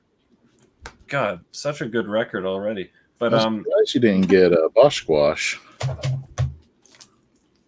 Foodnum likes the feel. I like the feel of feel anime. But did you also get Joshiraku? Joshiraku, I really wanted to because it's like a really new release and only $10. Thank you for plastering that on the stream as well. What's a Bakwash? Bashquash? The squash? It's giant robots playing basketball, man. I do not like sports. By Nike. Sounds like the opposite. Nike shoes, man. Get those Air Jordans on. That sounds like the antithesis of Foodnum. Remember, you pump it up to air it out. Nike's pumps. Or was it Reebok? Alright. What about a BPS program? I wanted that too. That one seems so obscure. I've never heard of it before. I also got this one. Ha ha ha. Ooh, ha ha ha. We have good taste, Yes. potentially. I haven't actually watched it. What about Ashura crying? Ooh. That one came out of nowhere. It's like I know. it was on Crunchyroll for the longest time, and then they're suddenly like, "Yep, we got it." Natsu no Arashi. What about I that? really want that one too, because that's another one that's been sitting on Crunchyroll for a while. You're just gonna go back through your pickups again? No, Oh but, my I know, God. but I know one show that Rehash. FDDNM is still jealous about and still doesn't have to my knowledge. No. Okay. And that's Adventure Kid. Oh, for love of Satan. Oh. All right. So is it time to say goodnight, guys? Unless you want Sure. got another topic you guys want to talk about. Uh, I mean, it's only 2:15. I mean, I know we're used to going for like 17 hours at a time, but I mean, I don't think it's necessary that we have to drag it. yeah, that's true. Alright. Alright. Like, this can compensate for the super long podcasts. No. In a way, I guess you could say. I think the shortest was 2.5 hours. It could have been even shorter if we didn't, if we just cut it off there. I think Augie's Nakatomi Tower could have knocked off about half an hour on this one. Yeah. I mean, if I'm not interrupted, I can go through my pickups pretty fast. Apparently, RHYS was very interruptive. No. AC is very interruptive. Yeah, but it was like an hour in the podcast, and we were shallow into the dock. That's why I said that. Some of us read slow. Yeah. Mostly me, but some of us read slow. All right, so next watch club is Metropolis. Anybody have their copy handy to show it It's off? not- No, there somewhere. absolutely not. It's in there. No. I'm I doing have a Chris steelbook of a different show called Elfin Got Laid, Welcome which late. is that Not the hentai knockoff version. Cobra Oh, got laid. All right. Yeah. So, the following week, the anime collector is back, and we'll be discussing cat soup, Yep. like we should have been. Which Wait, oh, I you mean watched like 3 okay. times after that day, the following day. And that movie, that thing is nuts. I love it. Okay. psychedelic? I absolutely I- loved it. I love the atmosphere that movie gives in its abstract way, in its abstract world that you dive into. I'd like to watch it, but there was such short notice, and it's like $100. You can watch it on YouTube. You the tube. YouTube poop. I found a torrent for it that's pretty good. That it took a while to horrible. go through, but we're not going to talk about that. So, All right, so moving on. all right, I guess that's it for tonight. Thank you for joining us for this podcast. I have been your substitute host, RHYS2753, and Ganja Baagi and FDNM. And I've been your late substitute host. And remember, you could have been studying for your finals. Okay, one last rant. Why do people... Okay, I've noticed that people in the U.S. particularly call them finals. And in Canada, when I was in high school, you had one day for every exam. It's like, why is it called finals? Why isn't it just called exam? Sorry, it wasn't one day for every exam. And, It's and like y'all wonder You why. have one exam for every class. Yeah, So why is it called finals? There's only one exam period for your class. but It because should you just have be a called final. exams. That's what we have call them. multiple. People typically have multiple last exams, thus we call them finals. And if you had one day to go through all your finals in high school, I worded that completely wrongly. But there's a It reason sucks. why the U.S. dollar is. no, 70 cents more. No, back to what I was saying. Sure, you have multiple of them, but why finals? final, implying that there were other previous exams during the year. I mean, maybe you Well, guys do. Do you want to know the real reason? Sure. It's less to spell than what you're saying. Exams? That I'm No, pretty sure that's finals. less to spell than finals. Instead of saying final exam, we'll say finals. If you say exams, technically that's the same amount of words, but Yeah. Well, that's the alternative I'm proposing. Exams. Mm. Anyway, next been- podcast will be the third roundabout of saying we're watching Metropolis. next podcast will be on Thursday, which is 4 days from now. Thursday the 12th, apparently. Mm-hmm. Right? Okay. Well, 5 days away. I mean 5 if you include going to sleep then waking up. Who Yeah. sleeps? No one sleeps. Shut up. Oh, I want to look away. Alright. So, I guess that'll be it. We will see you guys next podcast. Keep your teeth clean. And good night. Good night. See ya. Bye. And broadcast.